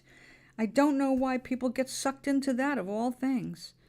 It's like, so what do? Just go around the country looking for the dumbest men and women who are willing to sell themselves, have sex with multiple people, and then be proud of it? Like, well, I slept with her, and I slept with her, and I slept with her, and I think I like you the best, because you complained about the size of my dick the least.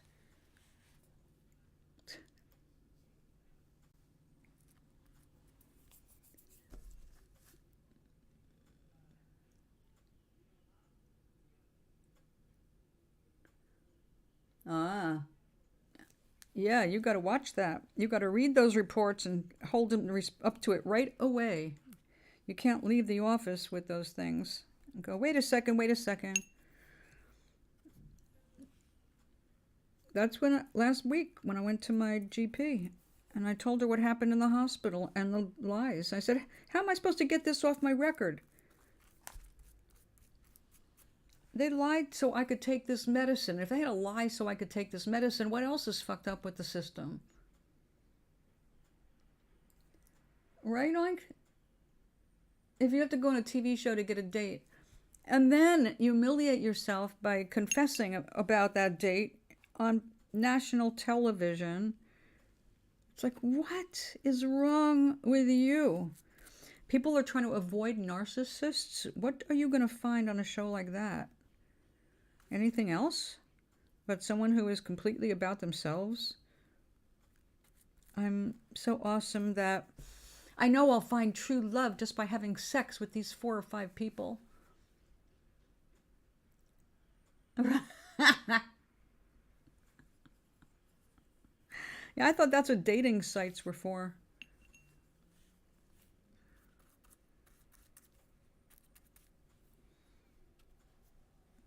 I know it's hard to meet people if you are not leaving your house or doing anything interesting.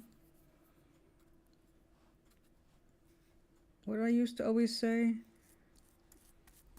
You're not going to meet somebody new if you're not going out, because who were you expecting to fall in love with? Your mailman? Although I'm sure that can happen. One must actually leave the house and look at Craigslist.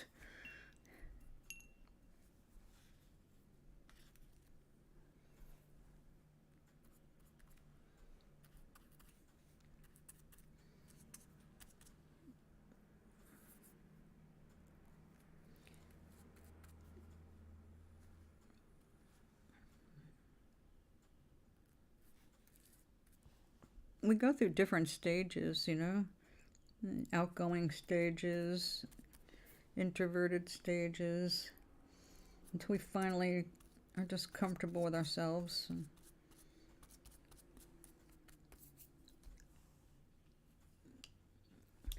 But, you know, that comes down to, again, what do you want? What would you like your best mate to be? Don't you want your best mate to be your best friend? Oh my God. That is nuts. I never heard of that, but naked date sounds like it was made for people who were dying to see naked bodies and somehow cannot get them in their own real life. Naked first date. How fucked up in the head do you have to be to do that?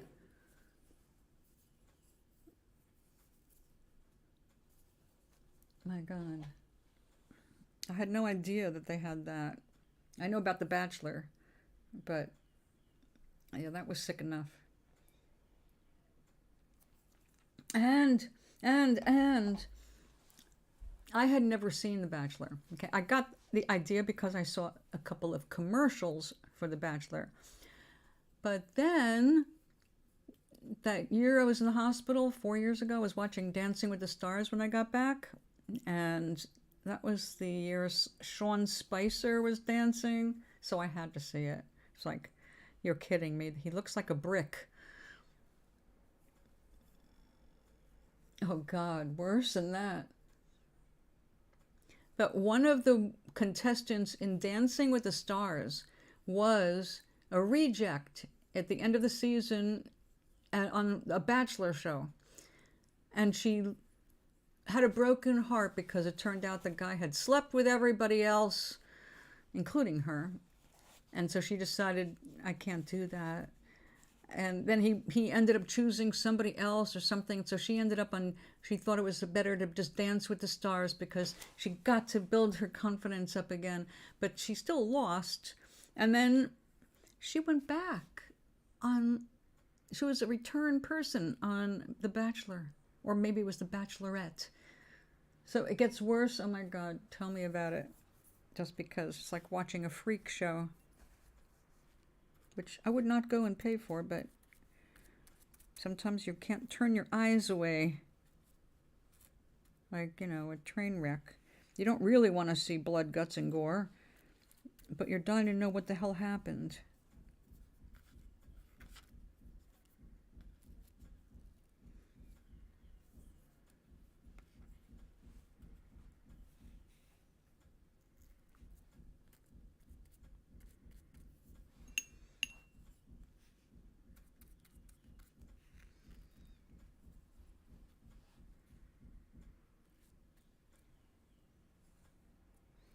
I'm assuming you're typing. Have you seen that link? Naked first date? Get naked on your first date. Because, you know, you're only on this show because we know you can't get laid. And since you can't get laid, we're sure that you need to reacquaint yourself with what the human body looks like. So we're going to just start out naked. You know, and we're going to pretend it's all about just getting to know the real person, like at a nudist beach.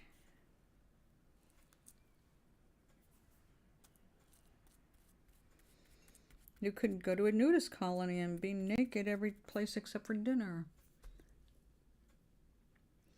Naked and afraid. Go into a jungle with another person naked and live there in the jungle for a week.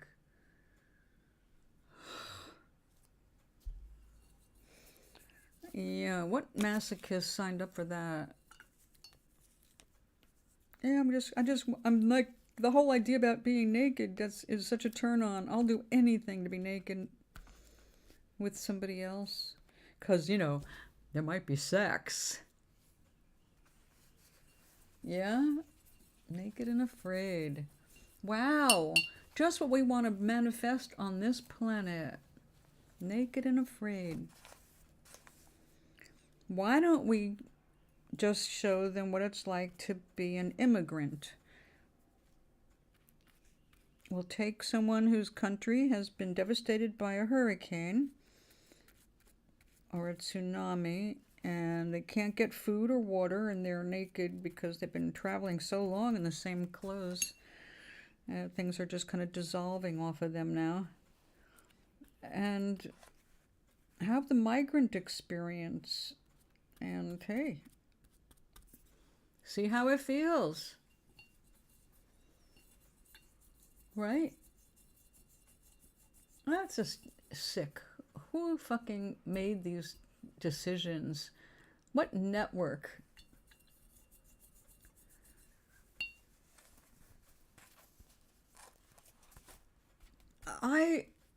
Have you slept on a beach with sand fleas? There really is a thing called a sand flea. And they bite. Of course, the camera crew, they don't have to be naked or hungry.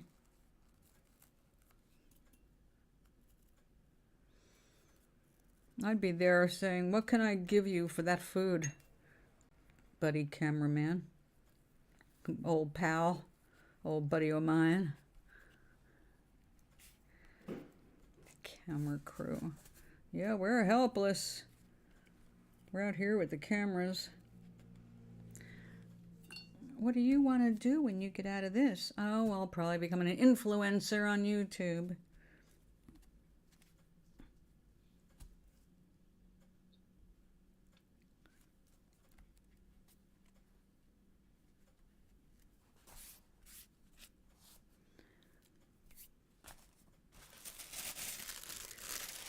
So how much are the prizes?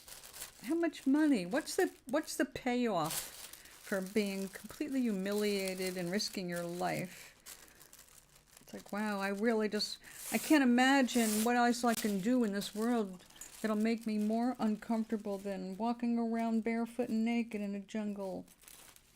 A jungle full of mosquitoes and ticks and biting flies. Yeah, send them to the coast for black fly season. Show me how brave you are naked in the woods in black fly season. You know, they don't bite, they cut. They make a scissor cut with their mouths to make you bleed more. So yeah, I want more of those in my life. Might have a girlfriend after the show, maybe. What, because you cling to each other for survival?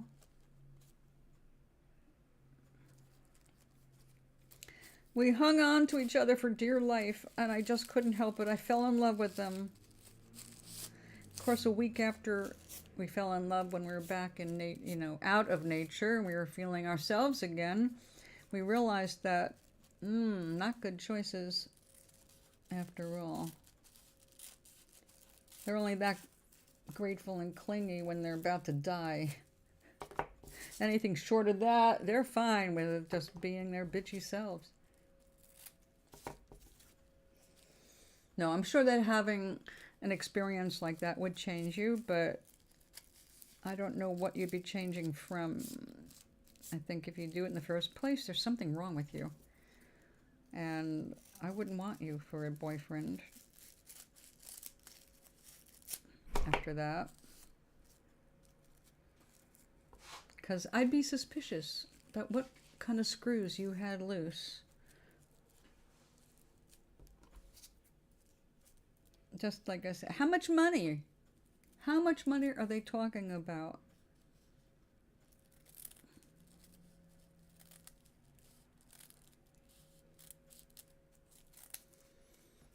They're giving you 100 grand, a million. I want to know.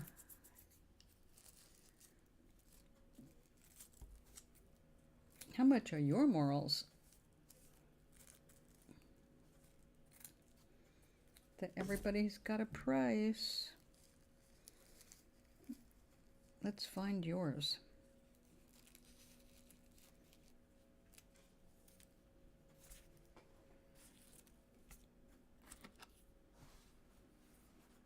I know. Cynical bitch, Adrienne. I just think those shows are insane. I don't see how they prove you're anything but crazy, stubborn, and really determined to be right. Now, I saw a Survivor show, which clearly was set up, you know, I mean, they're filming everything, so you know it's bullshit. And it was interesting in that they did have physical challenges that it seemed like pretty appropriate, like for men and women. Like, okay, this is a skill thing, not just brute strength, so that's pretty cool. So I thought some of the things were clever, the contests, but they had nothing to do with actual survival, really. We pick up the girl or boy to date, but first you see their privates. If you like it, go for it.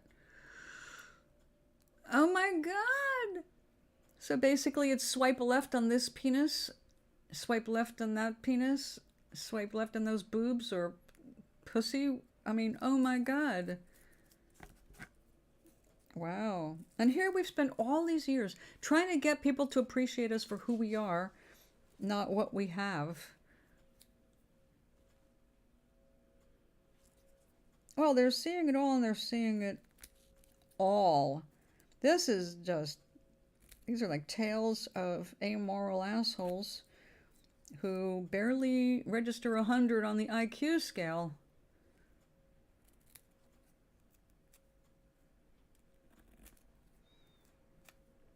I mean, porn, it's straight up porn. You know what porn is. Right, yeah, make sure the parts fit. As if we don't stretch. Oh, God. How gross do humans have to be to prove themselves animals? It's like, we know you're still an animal, but most of us aren't proud of that. We're kind of trying to evolve.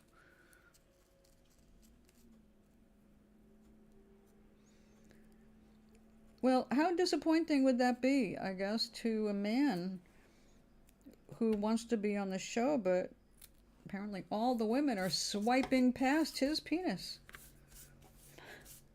Nobody wants it. I mean, what kind of complex are you going to go home with that day? Because it doesn't mean there's anything wrong with your penis. It could be perfectly aesthetic and nice size. It just might not be your day.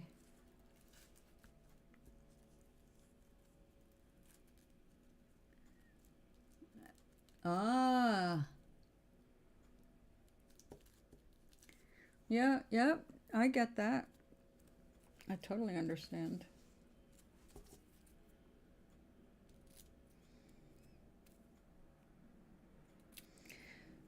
I didn't realize they came in different sizes for a while.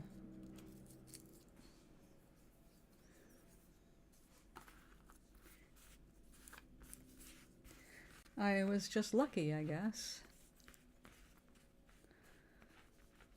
So actually I went a few years without knowing that they came in assorted sizes. I thought they were all a minimum of 7-8 inches. Until I did eventually meet up with the average, which was smaller than I expected. And then when I met that 1-incher, I was like, oh, you poor guy.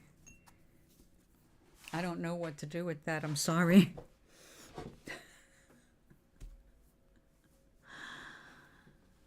What kind of conversation are we having here on YouTube? Oh my God. It's a good thing I already said that this is not for children. I am not making anything for children. Not even art.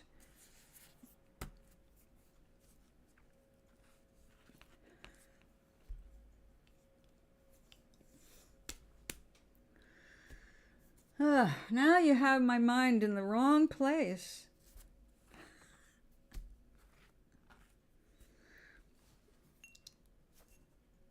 It's a fun place, but, you know, not at the moment.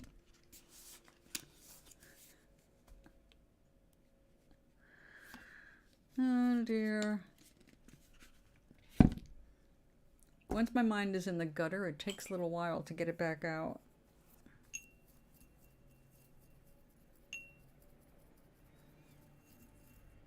Not that there's anything wrong with that. It is a healthy subject.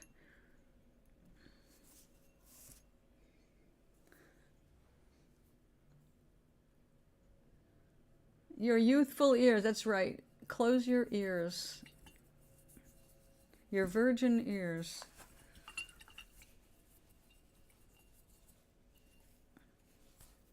How can I explain this to your mother?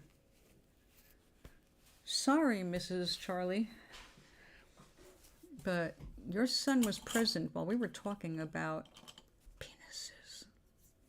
I don't know if he's sure what one is. He is young.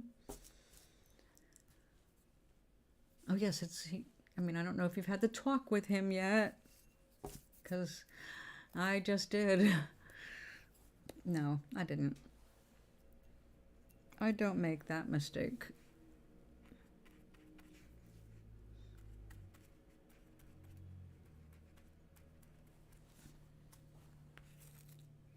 If you don't know what it is by now,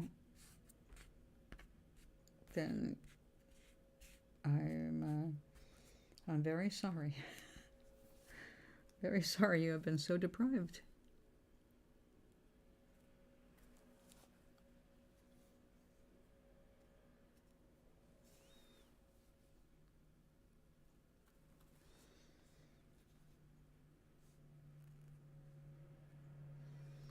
But most boys with a big brother,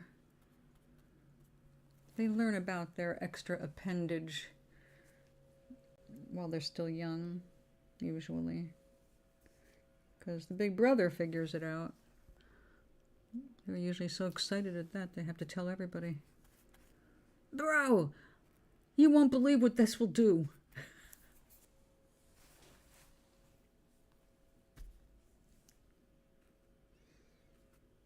And this, I'm very glad I grew up with nothing but girls. Because I didn't understand the book my mom gave me that was supposed to teach me about sex. Well, not sex so much as intercourse, but that didn't help either. I came away somehow with the idea that a man's penis was like a fire hose, and it rolled up by pressing the belly button. It made it retract and roll up, and that's where a man stored his fire hose. And then when he somehow needed it for making babies, he can press the belly button and it came out. I still didn't quite understand where it went. I just knew that it was necessary in somehow getting sperm to an egg. So much for my education at age 7. My mom was so afraid to broach the subject of sex because she herself wanted nothing to do with it other than conception. She couldn't say a damn thing to me about it. So she just handed me a book. And the best I could tell you even now from that book is it did show an egg. It showed what looked like little snakes trying to get to the egg. And I saw chickens playing. I saw frogs playing leapfrog. And that was the end of my sex education. They showed goats and stuff in the field, but they don't show them doing anything, and they also don't show what they're doing it with, so you still do not have a clue when you're done with that book. Remember, at age 7, you're looking for pictures more than the written explanations. Lamby Johnson lives showing up as big penis test. I believe it. Ah, puppy breath mixed with frosted banana. Oh, that sounds awesome. I have some peanut butter breath to try.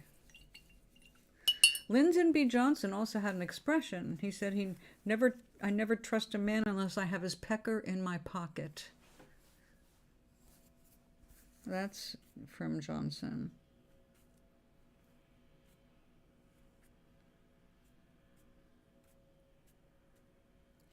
Well, I don't know how big it was, but when a man has got to show his staff to his staff, I'd say it better be impressive, because he's likely to run into people who have a basis for comparison.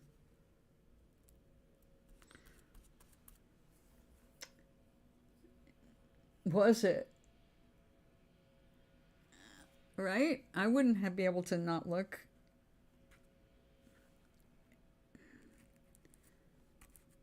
Like, is that real? Is that real or is it rubber? Oh my God.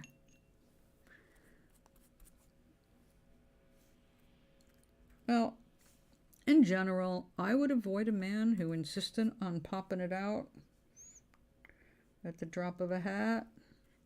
Be like, what is your problem, man? Can you not keep the zipper up?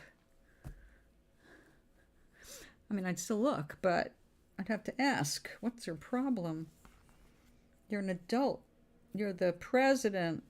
Jesus, keep it in your pants before we have more rumors around this office. I wonder how Lady Bird felt about it. Well, I'm sure she liked it. I'm just wondering how she felt about him sharing it with the world. Especially, you know, secretaries. Oh, don't you mind him, honey. He just likes to show it off. He's like every man. That's why I just go out and plant flowers.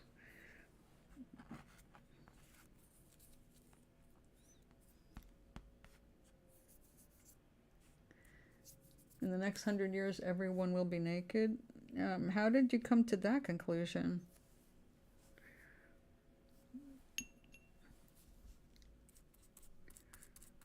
I wouldn't be walking around naked for any reason. I mean, in front of strangers. I am not that free with my body. Also, I like some things private.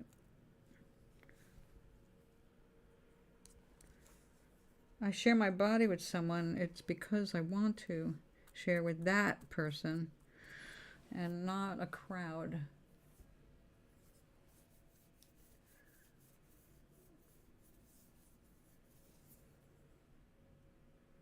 Oh my God. We're being trained now for what? To walk around naked?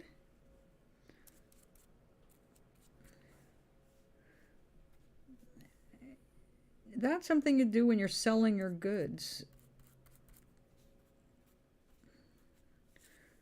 Now, I wouldn't do it just because that's how the slaves were treated.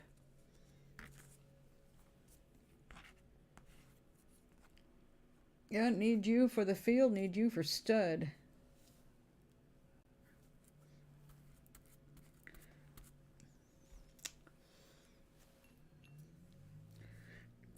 Now, I was married to a man who wanted to be naked all the time.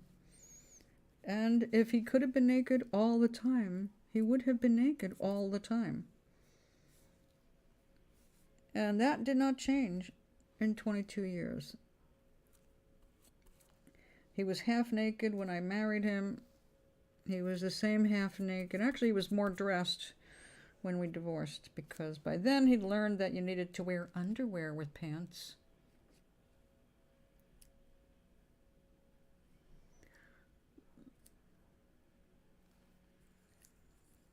Well, explain the dynamics that would have to ensue if everybody was going to end up naked.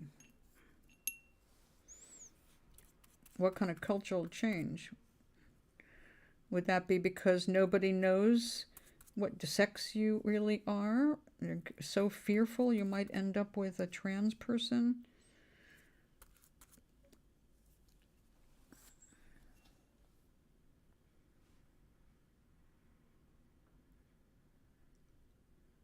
Yeah. Well, body positivity is great. You should be comfortable in your own environment. And if you are an actual nudist, then I would say it'd be awesome if you can live in a community where everybody is as open as you are.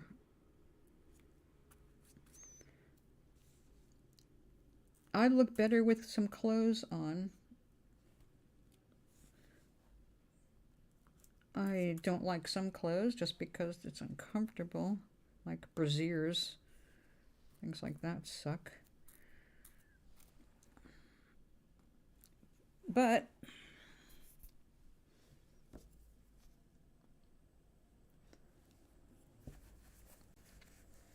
I don't have any problem with how other people look.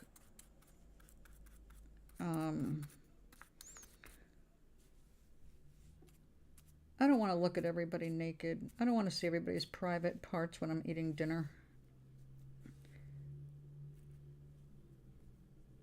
After living with Glenn, who was as naked as he could be most of the time, ironically, I was more turned on by him when he surprised me by putting a shirt on. Oh yeah, what's new about that? Here in Rhode Island, we had Moonstone Beach, and it was moonstone, even though there really are moonstones, but mostly because people used to go there and do naked sunbathing. That was 40 years ago. And the cops did not bother people as long as you were in one section of it, but if you wandered up to another section, you were busted. That was in Brazil. And same thing, what do you think spring break's about? All those kids going out there. You should see my niece. When she's fully dressed, she looks like she's half naked. She doesn't like clothes unless they show off her, body. If it accentuates her favorite parts, and she does not have any problem with her body. Her mother has problems with it, but she doesn't. I told her if she was going to walk around like that, she should join OnlyFans and make some money.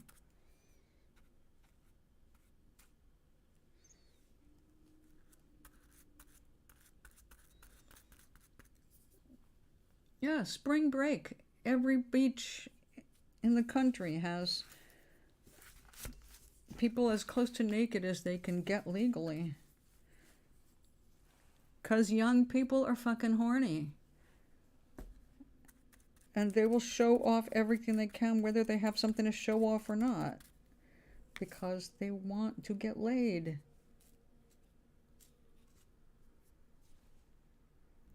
And that seems to be fairly universal. We are animals. We are made to reproduce, or at least pretend we're reproducing. I like the pretend part because I'm not reproducing.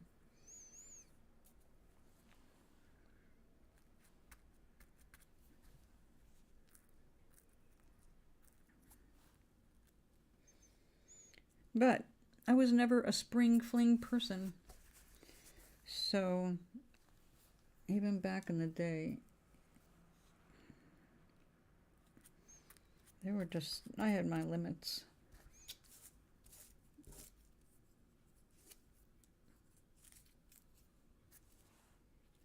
On what I did in public, that is. You know, in private.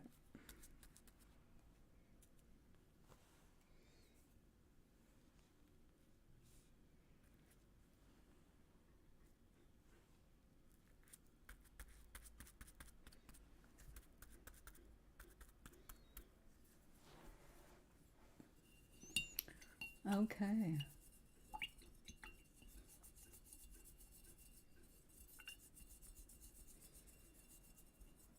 Well, I'm glad you have no more roommates because they were assholes and you needed them to be gone. But I do get, like, I walk around naked here and there in here. But I also am very aware of how the light is on my windows, who can see me and who cannot. Because I do not want to be putting on an accidental show to a bunch of horny old men, if you get my drift.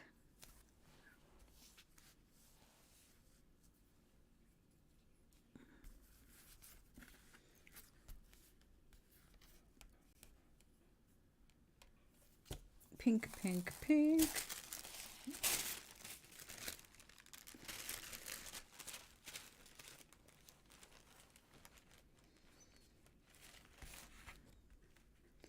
Yes, that's what I want. All the way to the edge now.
Okay.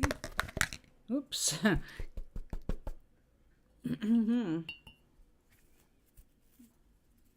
right, let's get this straightened away. Nice thing about tissue is you can cut it with water.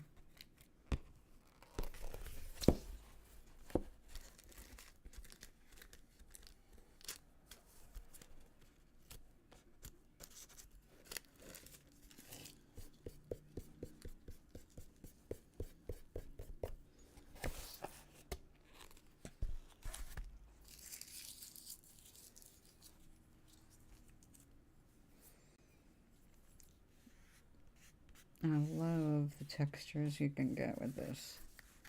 Crinkled, crinkly, crinkly. Well, we should probably change the topic at some point.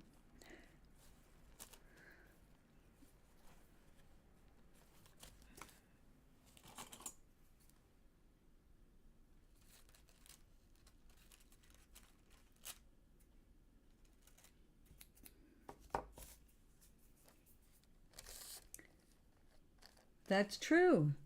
This one might be uncomfortable for that. But yeah, if you really want to.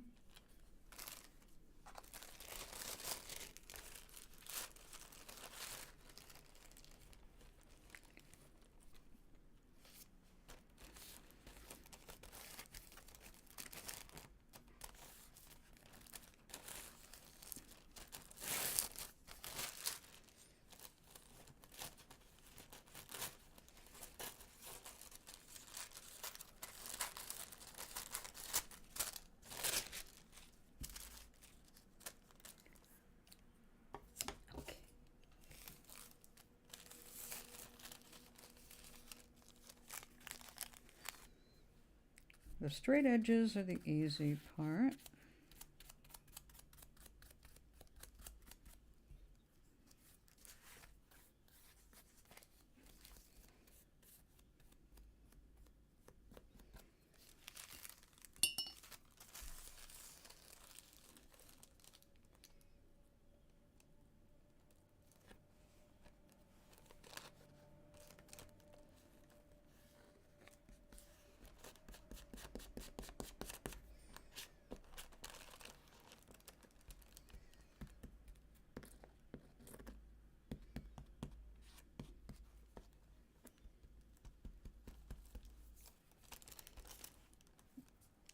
I have used nose-blowing tissue artistically before, because when you glue it down, you get all these wrinkles and stuff, and you can drop other paint on top of it, and it makes cool patterns. It is indeed a technique.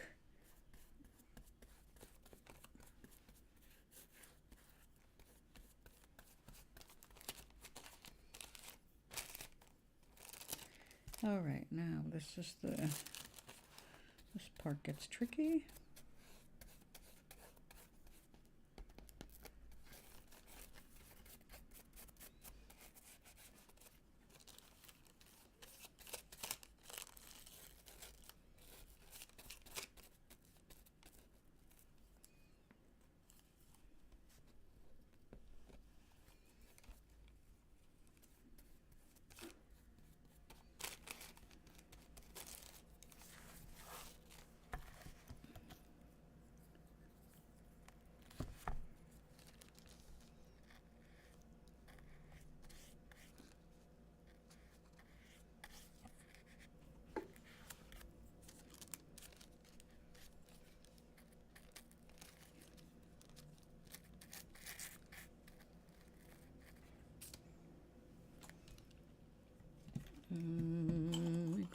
Exactonite, where are you?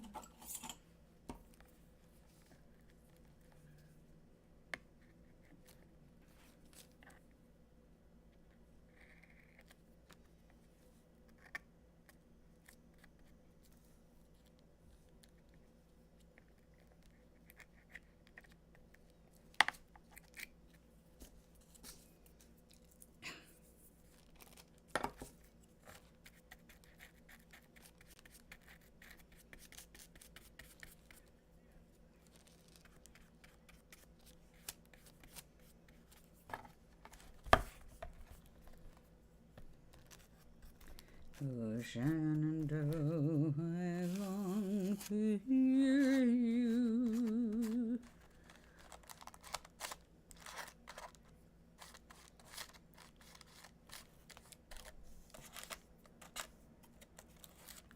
Away, rolling river.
We're getting closer.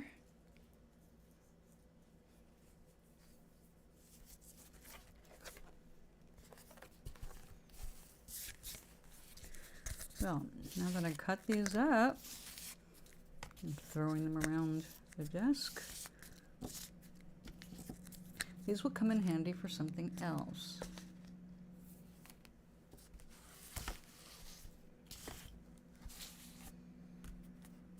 No, you're not cooperating.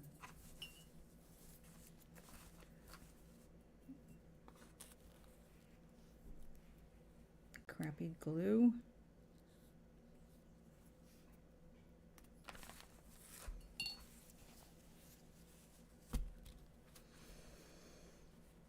All right, so we need more pink. We're going to need more blue.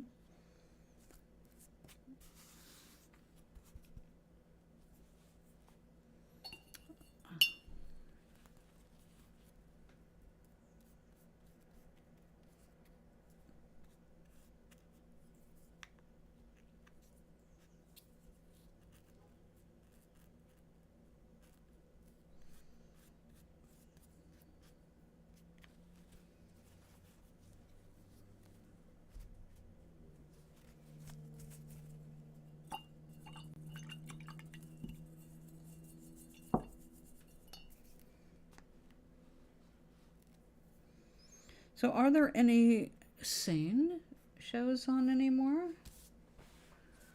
Besides baking and cooking shows, that is. Which, by the way, I do enjoy here and there.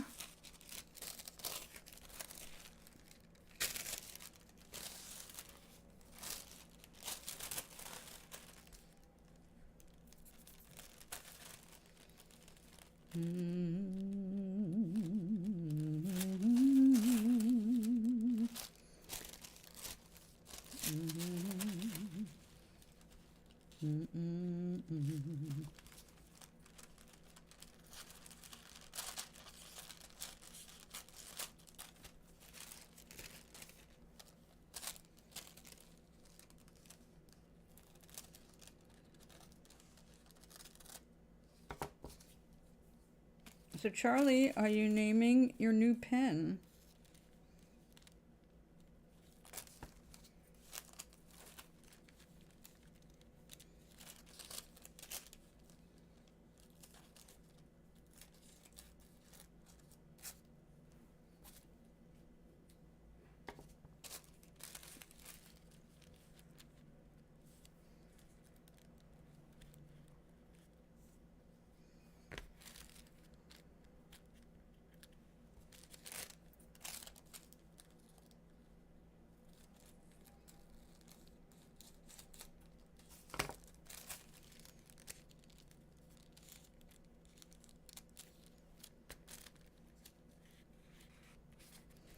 Well, let's give that a shot.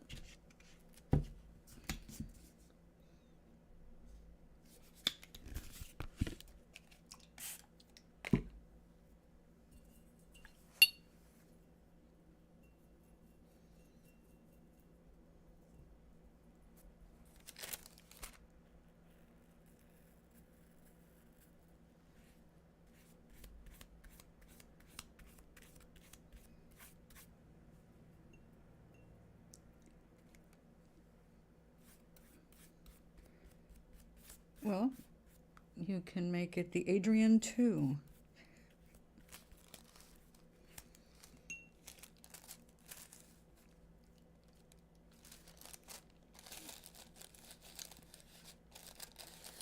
Yes, that was sad. I hated to die so young.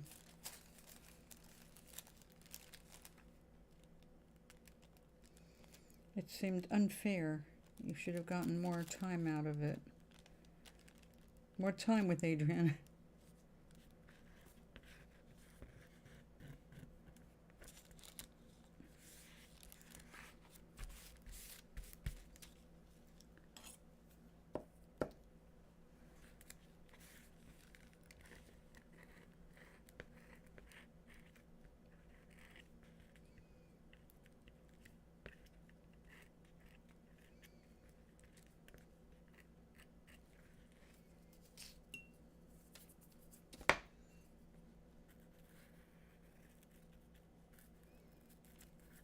Hey, don't get messy. Oh, no. Now I'm going to have to patch you up.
My stepdad was an asshole. My father had the pen. I don't think so, no. I think Mont Blanc was enough of a name for him.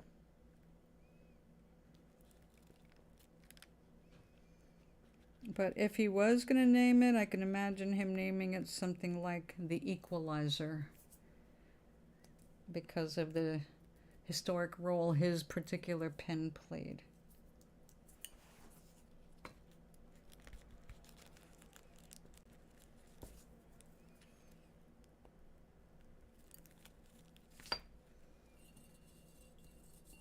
No, my stepfather, the second stepfather, is the judge. My father's Mont Blanc pen with his custom-made brown ink was what Lyndon B. Johnson signed the Civil Rights Amendment with Dr. King right there. Dr. King handed him the pen, my father, and he arranged that he would sign it with that pen because it had brown ink, and that's the symbolic part of that.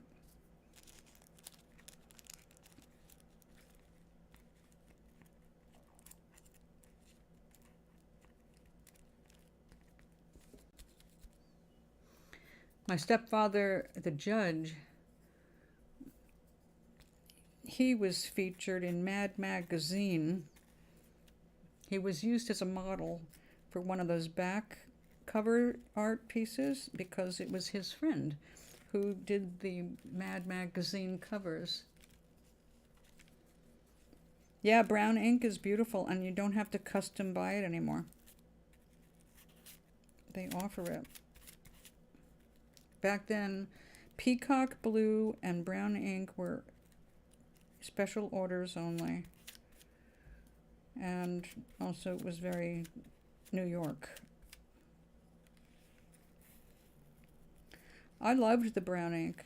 My father used it. His stationery was mint green. Yeah. Well, there was all reasons for that. My father, because of Dr. King and the plight of the blacks trying to, get the right to vote and just be treated like humans, that's why my father made the first all-black encyclopedia called the Negro Heritage Library, which ended up not being the best thing done. There were other books that were later done and done by different authors. My father was the editor, not the writer. But researching was more difficult back then. Now we have access to things that were impossible to get our hands on back then, because white people did not want black people knowing their history. For good reason. They didn't come off looking too good for how they treat people. So that was what encouraged my father to do it. An attempt to set the record straight.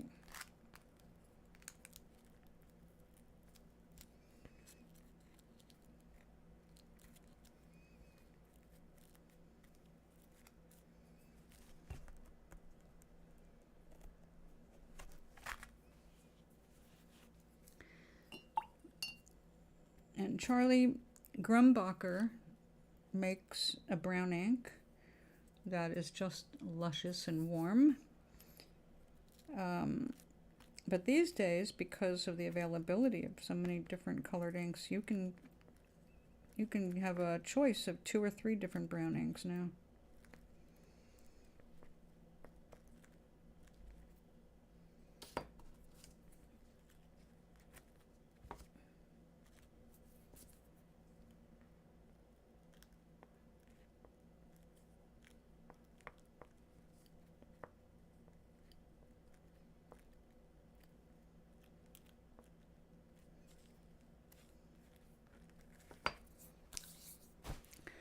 So yeah, I have a history. Rather, my family has a history. It's not my history in particular because I was just a kid when all this stuff was going down. I was honored and I just loved going to the World's Fair with Dr. King and his two oldest kids. I became friends with Yolanda, aka Yogi. But it's hard to keep up when you're living in completely different parts of the country. And she was often doing stuff to help her mom. And, you know, she was really a very talented woman on her own. But when our fathers died so young, it left us with all kinds of misunderstandings about what was expected of us, because both of us felt like we had an obligation to our history, personal history, to carry on where our fathers left off. But my father made a few different turns before he passed away, and it wasn't all in history. He ended up getting involved with diamond tools, and it shouldn't be any more expensive than your typical black or blue ink. Why is it so expensive? Is it imported? Which I can see that would be a problem. I thought everybody had that these days. Where are you looking?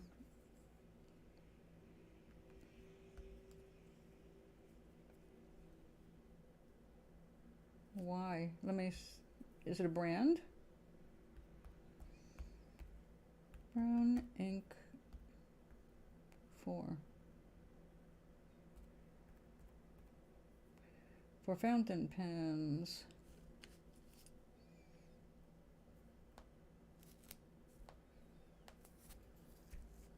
$8. That's not bad. Pelican 4001 bottled ink for fountain pens, brilliant brown, 30 milliliters, $8. Down from $2.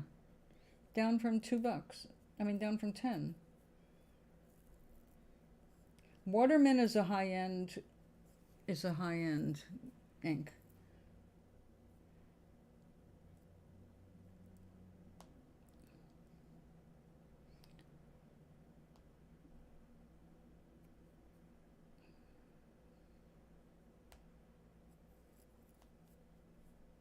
Yeah. Now they've got disposable fine point brown ink fountain pens, pack of 12 for $41.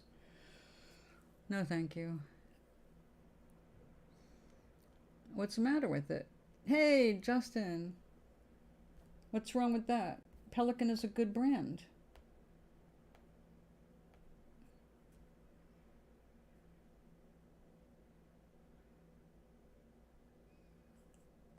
And it's got the same rating as Waterman for twice the price.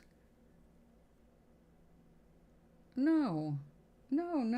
Pelican is one of the oldest companies around doing inks. It's not dubious at all. It's got a really long history. I would trust them before I would trust Noodler's ink. Polar Brown. Sorry, I wouldn't touch that. It's also got a lower rating. But for $25? No, thank you. It's ink, for God's sake. It's not gold. You can't lose with Pelican. Pelican makes good ink. Yeah. Waterman comes in a nice fancy bottle and a fancy box. That's what you're paying for. Absolute brand. Also, it's 50 milliliters, so it's a bigger bottle. 30 milliliters is pretty much a standard size.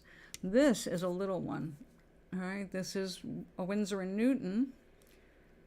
And this is less than half an ounce.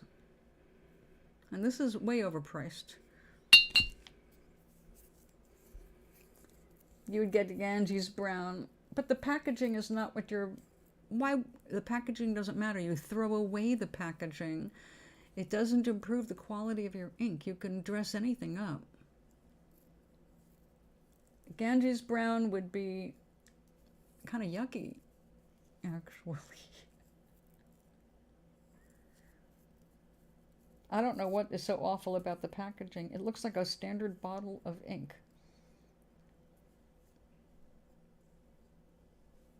You just do not have enough to compare to.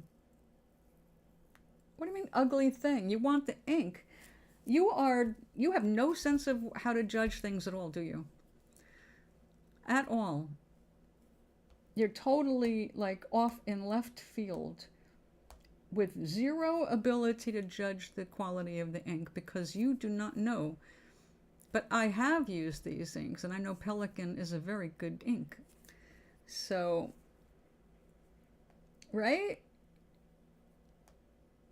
I can't believe you're judging an ink by the fucking bottle. How shallow is that? Honestly.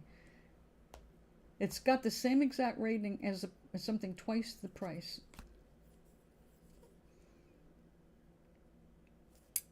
If I'm looking at an ugly bottle, I would look at Noodler's ink.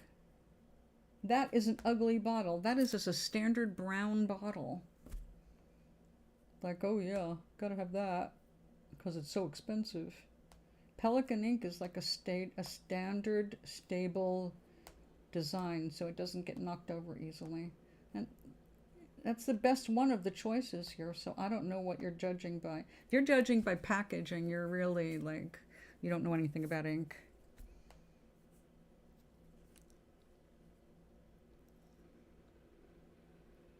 I'm not getting that ugly thing, bro. Jesus. Dumb way to judge an ink. Why don't you read the reviews? You haven't read the reviews. I don't think the reviews are going to mention a whole lot about the packaging.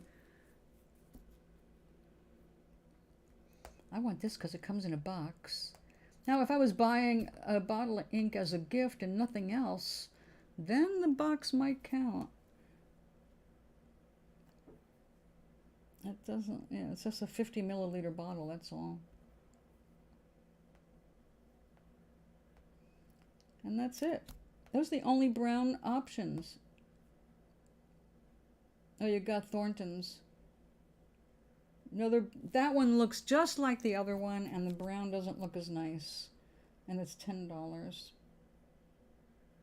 And it's got a lower, another Noodler's one. Look at that bottle. Looks like a medicine bottle. But you do have options. There's brown, there's beaver brown, there's toffee brown. There you go.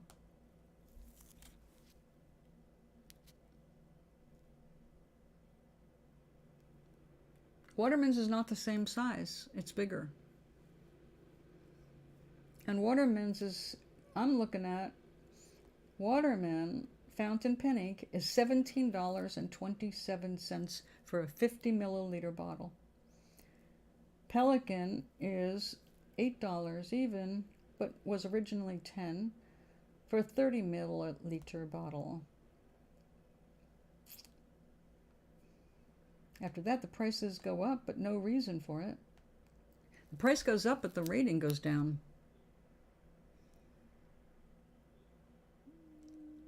Oh, God, but it's not worth it. Why don't you just call the place you bought the fountain pen and find out if they have any brown ink in stock, and then you know that the next time you are making that trip, you can pick up a bottle of it there.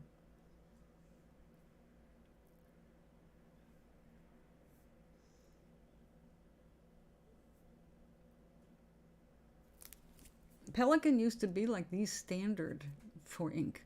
Waterman made pens, so of course they were encouraged to have an ink to go with it. But really, the best thing you can do is look at a color chart and see what it actually looks like. Like, I like a dark chocolatey brown, so I'm not likely to get a toffee brown. Toffee brown is too much like milk chocolate compared to dark chocolate.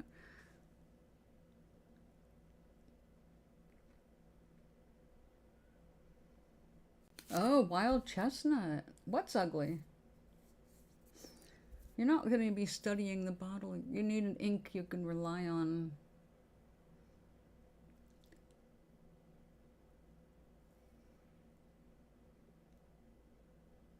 I would not buy... This is where I would draw the line. I would buy German ink, I would buy British ink, and I would buy American ink. I am not likely to buy Chinese ink if it's cheap, because they are known for having crappy art supplies. Not for themselves.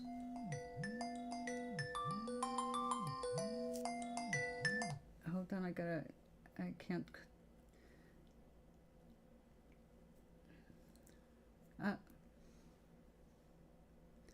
Karen must be off early.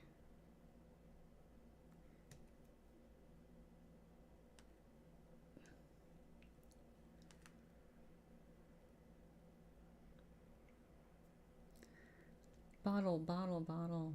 You're not drinking it, and you're not going to be showing it off.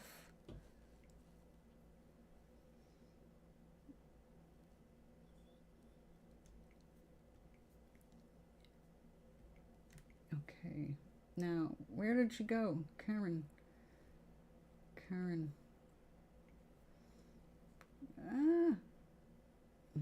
I'm on YouTube right now.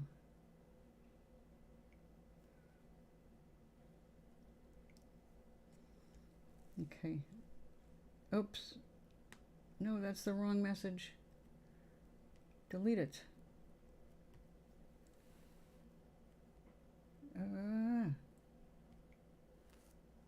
No.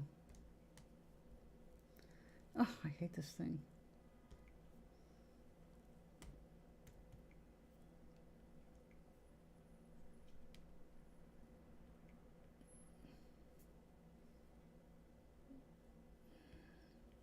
Not for you. I hate these things.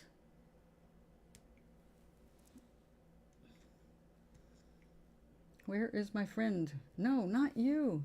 You keep sending messages in the wrong chat.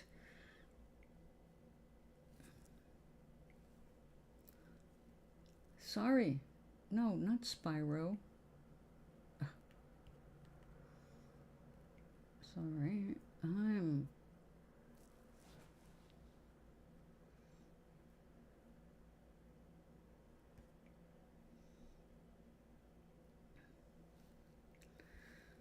Too many people sending me messages. All right.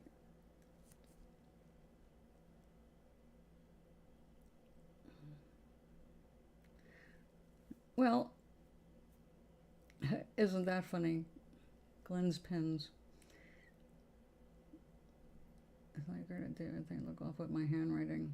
What, brown ink? Old men's perfume bottles. I don't know. I mostly remember things like English leather and Old Spice that look nothing like those ink bottles.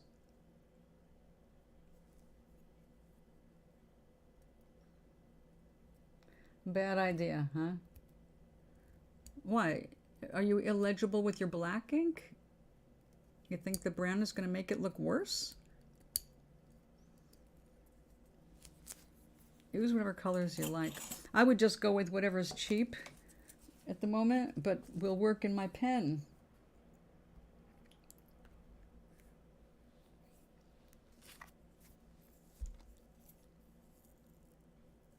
Yeah.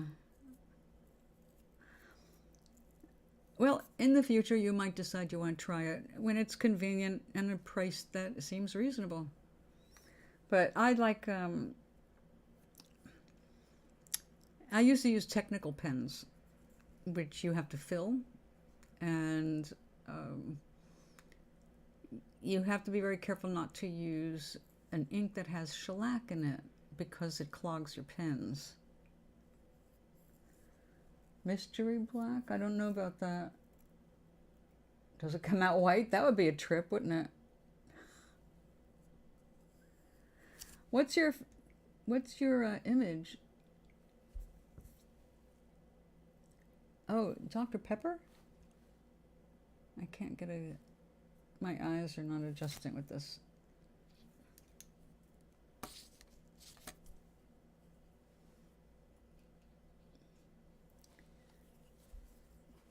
Oh, I see.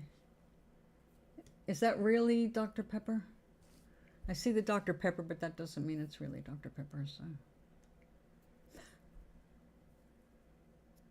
Yes, yes, drafting, exactly. So if you're using the drafting pens like Statler, it used to be Statler Mars, I loved them. Also Kohinoor, that was my #1 brand, Kohinoor actually, and then back up with Statler Mars. Oh, okay. You had a variety of inks you could use in tech pens. I had Rotring ink, which was mixable. Now, they were wrong about one thing. They thought the white would go in a pen, and everybody was psyched up, like, oh my God, a white you can finally put into a tech pen, because if you know from working with white, the molecule is too big and it doesn't like to go through really fine needles.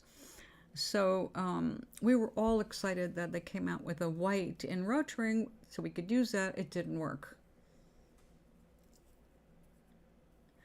Kind of, but it means actually red ring Kohinoor.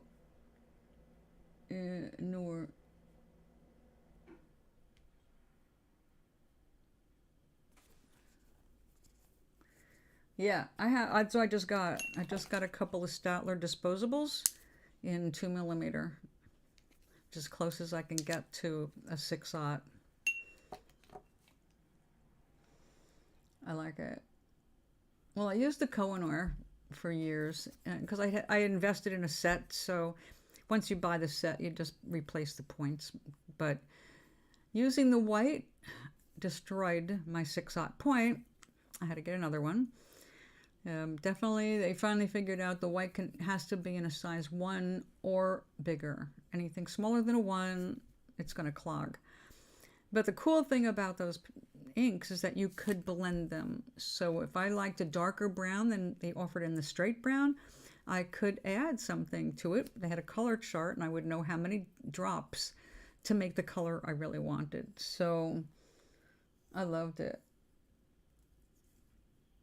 Oh yeah, the Kohinoor.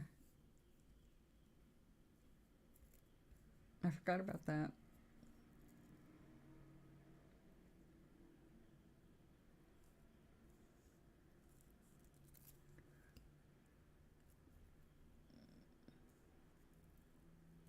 Kohinoor Rotring, which just means red ring.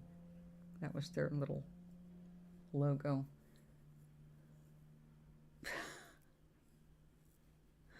It needs to reflect all the light. Well, that's why they cut them the way they do.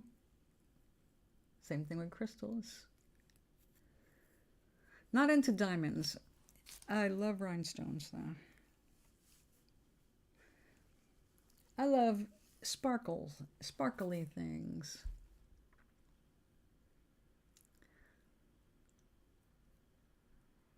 And what was the Vulcan one? Kohinoor? No. God, what was it now? I can't remember. And I just heard it said aloud just the other night when I watched The Big Bang Theory.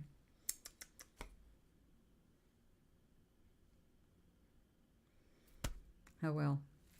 Anyway, with tech pens, which of course you can't use it on angle. You have to use them like a tech pen.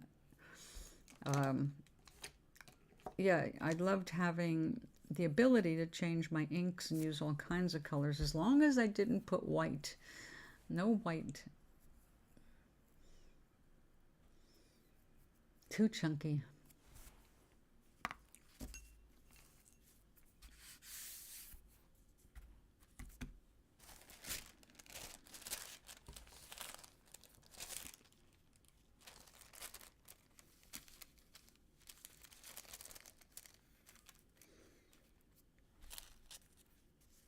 I wish I thought of this before I put the cork paper down. Colinar. Huh.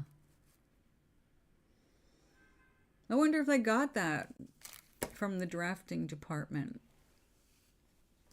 You know? We need a word. We need a Vulcan word. How about this? My pen. It's got a great name. Sounds foreign. It is. It's German.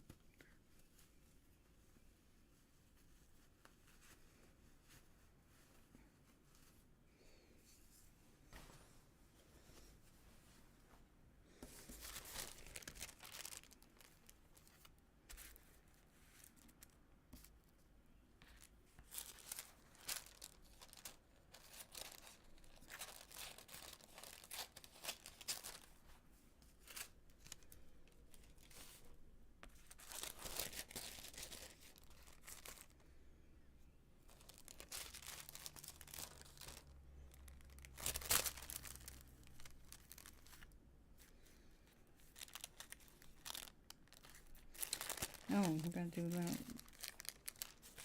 Well, we're going to just see what we can do.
Oh, that'll work.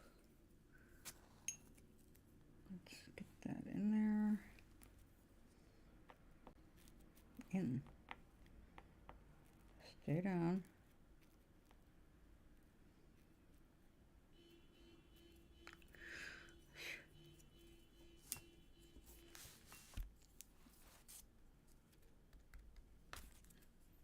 Now, can't believe I'm still sitting here doing this.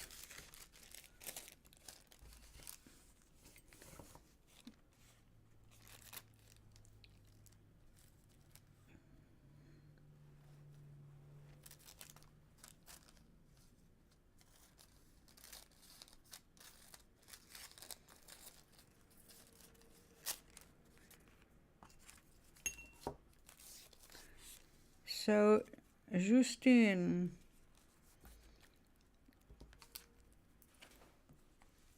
what's the good word today?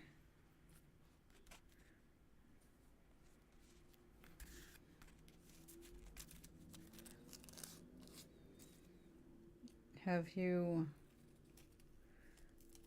done any more creating?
Cool.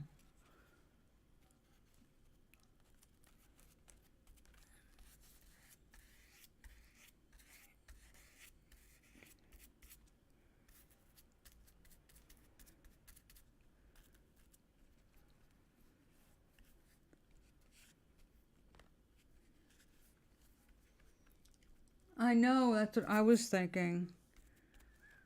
'Cause when I go to your page, it doesn't let me look at it. It's like, oh, okay, well, now you got to log in. Well, bring me back to where I'm trying to go. Well, what do you mean? It doesn't understand me.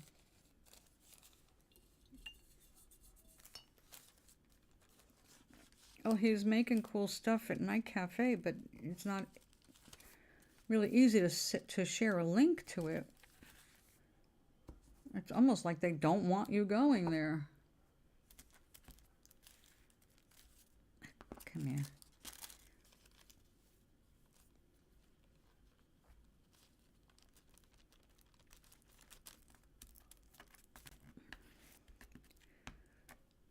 Do that. All right, I can get that to stay.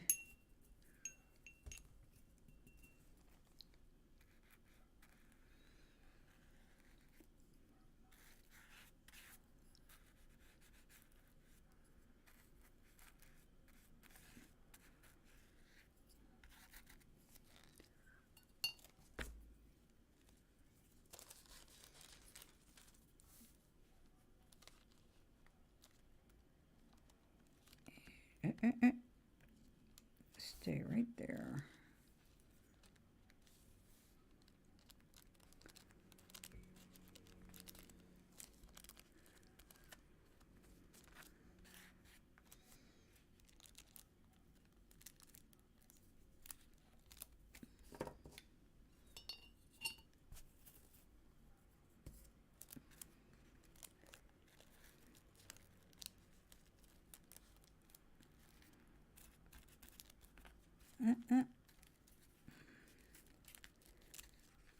Damn it. Stay.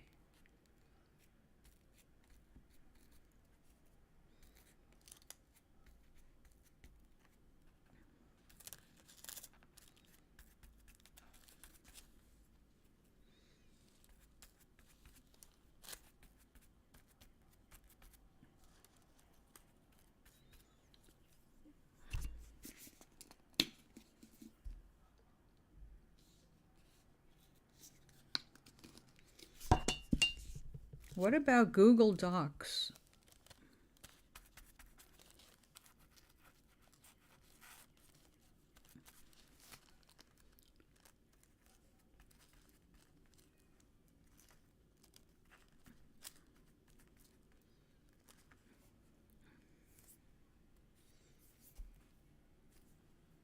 Well, Google Docs,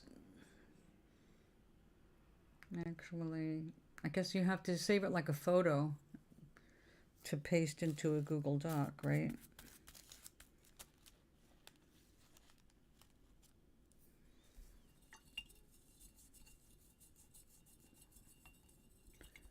Doc, how do you share images?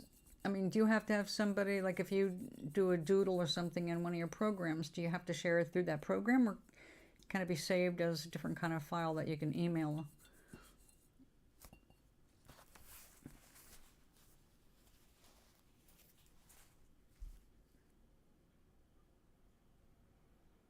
Oh, okay. I didn't realize that.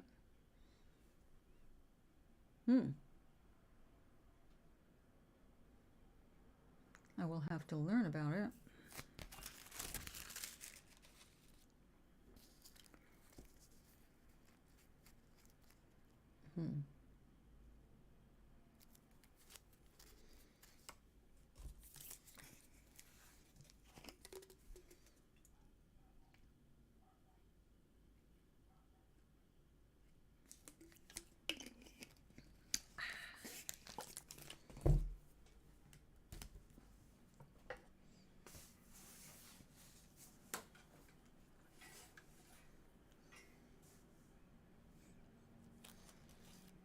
Okay, we're getting there.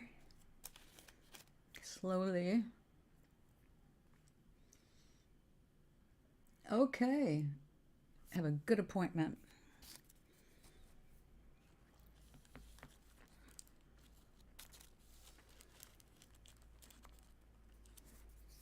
Okay, I'm going to have to let this dry or I'm going to mess it up.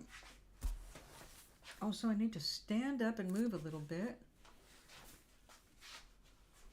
And turn the heat off underneath what's left of this tea. Alright, you stay over there. You're going in the garbage.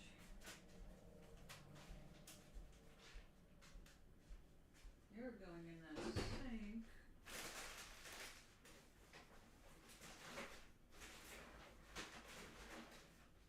Okay.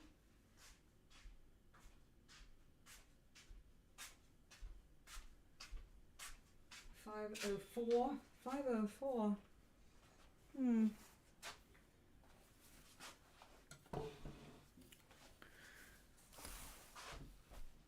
Hold on, I must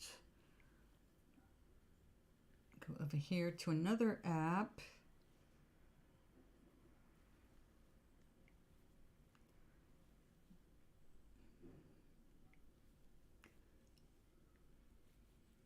Remember your moves tonight.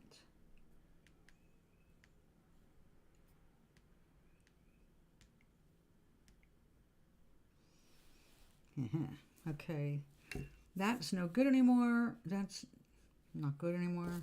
That's garbage. Let's take a look at where we left off. All right, all my tools of destruction just stay right there.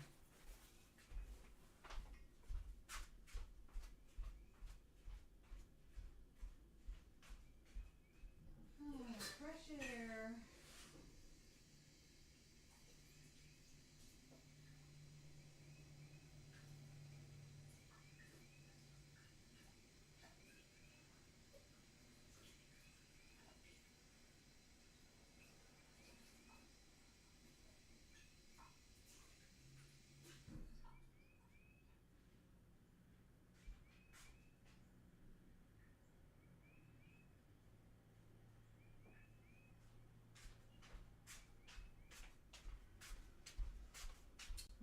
Okay. Now tomorrow morning is the first time I'm gonna get to do my own grocery shopping in a month.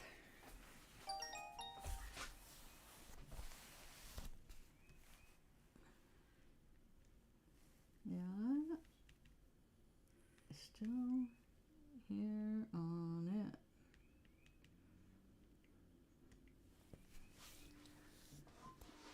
Okay, I forgot what I was going to do now.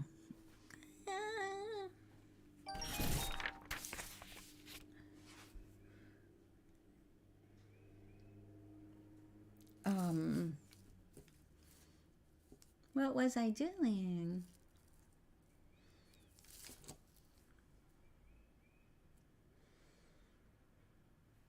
Oh, that's right.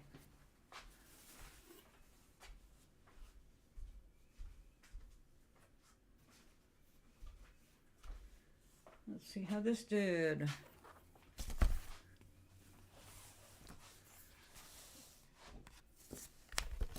All right, looks like it needs to dry a little more.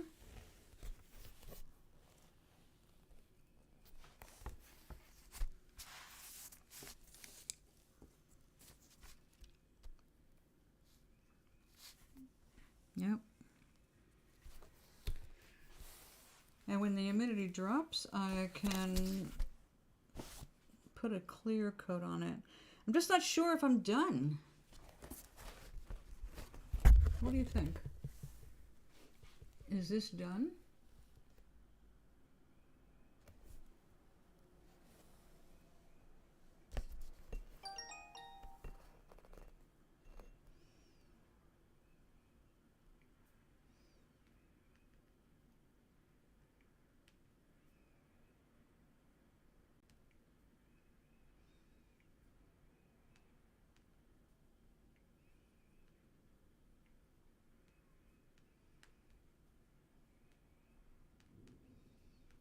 tomorrow.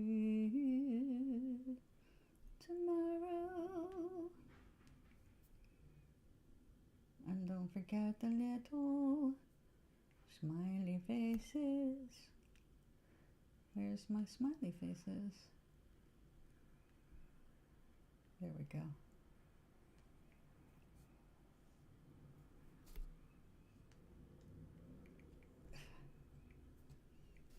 Okay. So, do I need to throw more paint at this? Or just move on to another one? I want to use the glass pen for doing some of these lines, but on different canvas, of course. I might have to gesso, put another coat of gesso on it before I do anything with the pen, just to smooth it out a bit. Yep. Too sticky. It needs time. So I will put this in a safe place where I can't knock it over, as is my usual way of dealing with things around here.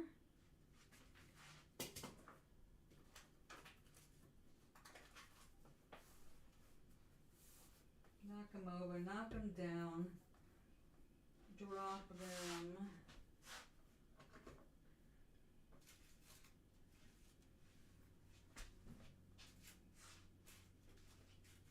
Well, that'll be fun tomorrow. All right. Well, darlings, I think I should go.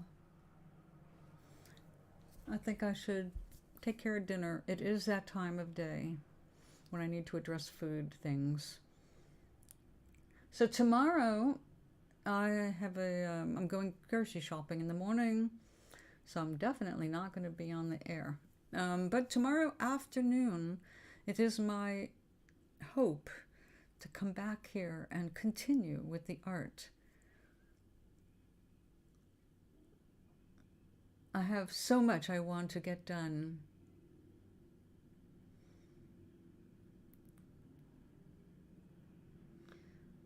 So keep using your pen in the best of health. Right, groceries. I'm going grocery shopping at 10:30 my time is the pickup. Not sure what time I get home. Probably after 2. So if I'm not exhausted from the experience, I will be here, because just thinking about painting gives me more energy, and I look forward to doing more. I have so many things here to get, done. So thank you so much for hanging out with me and making it a fun stream.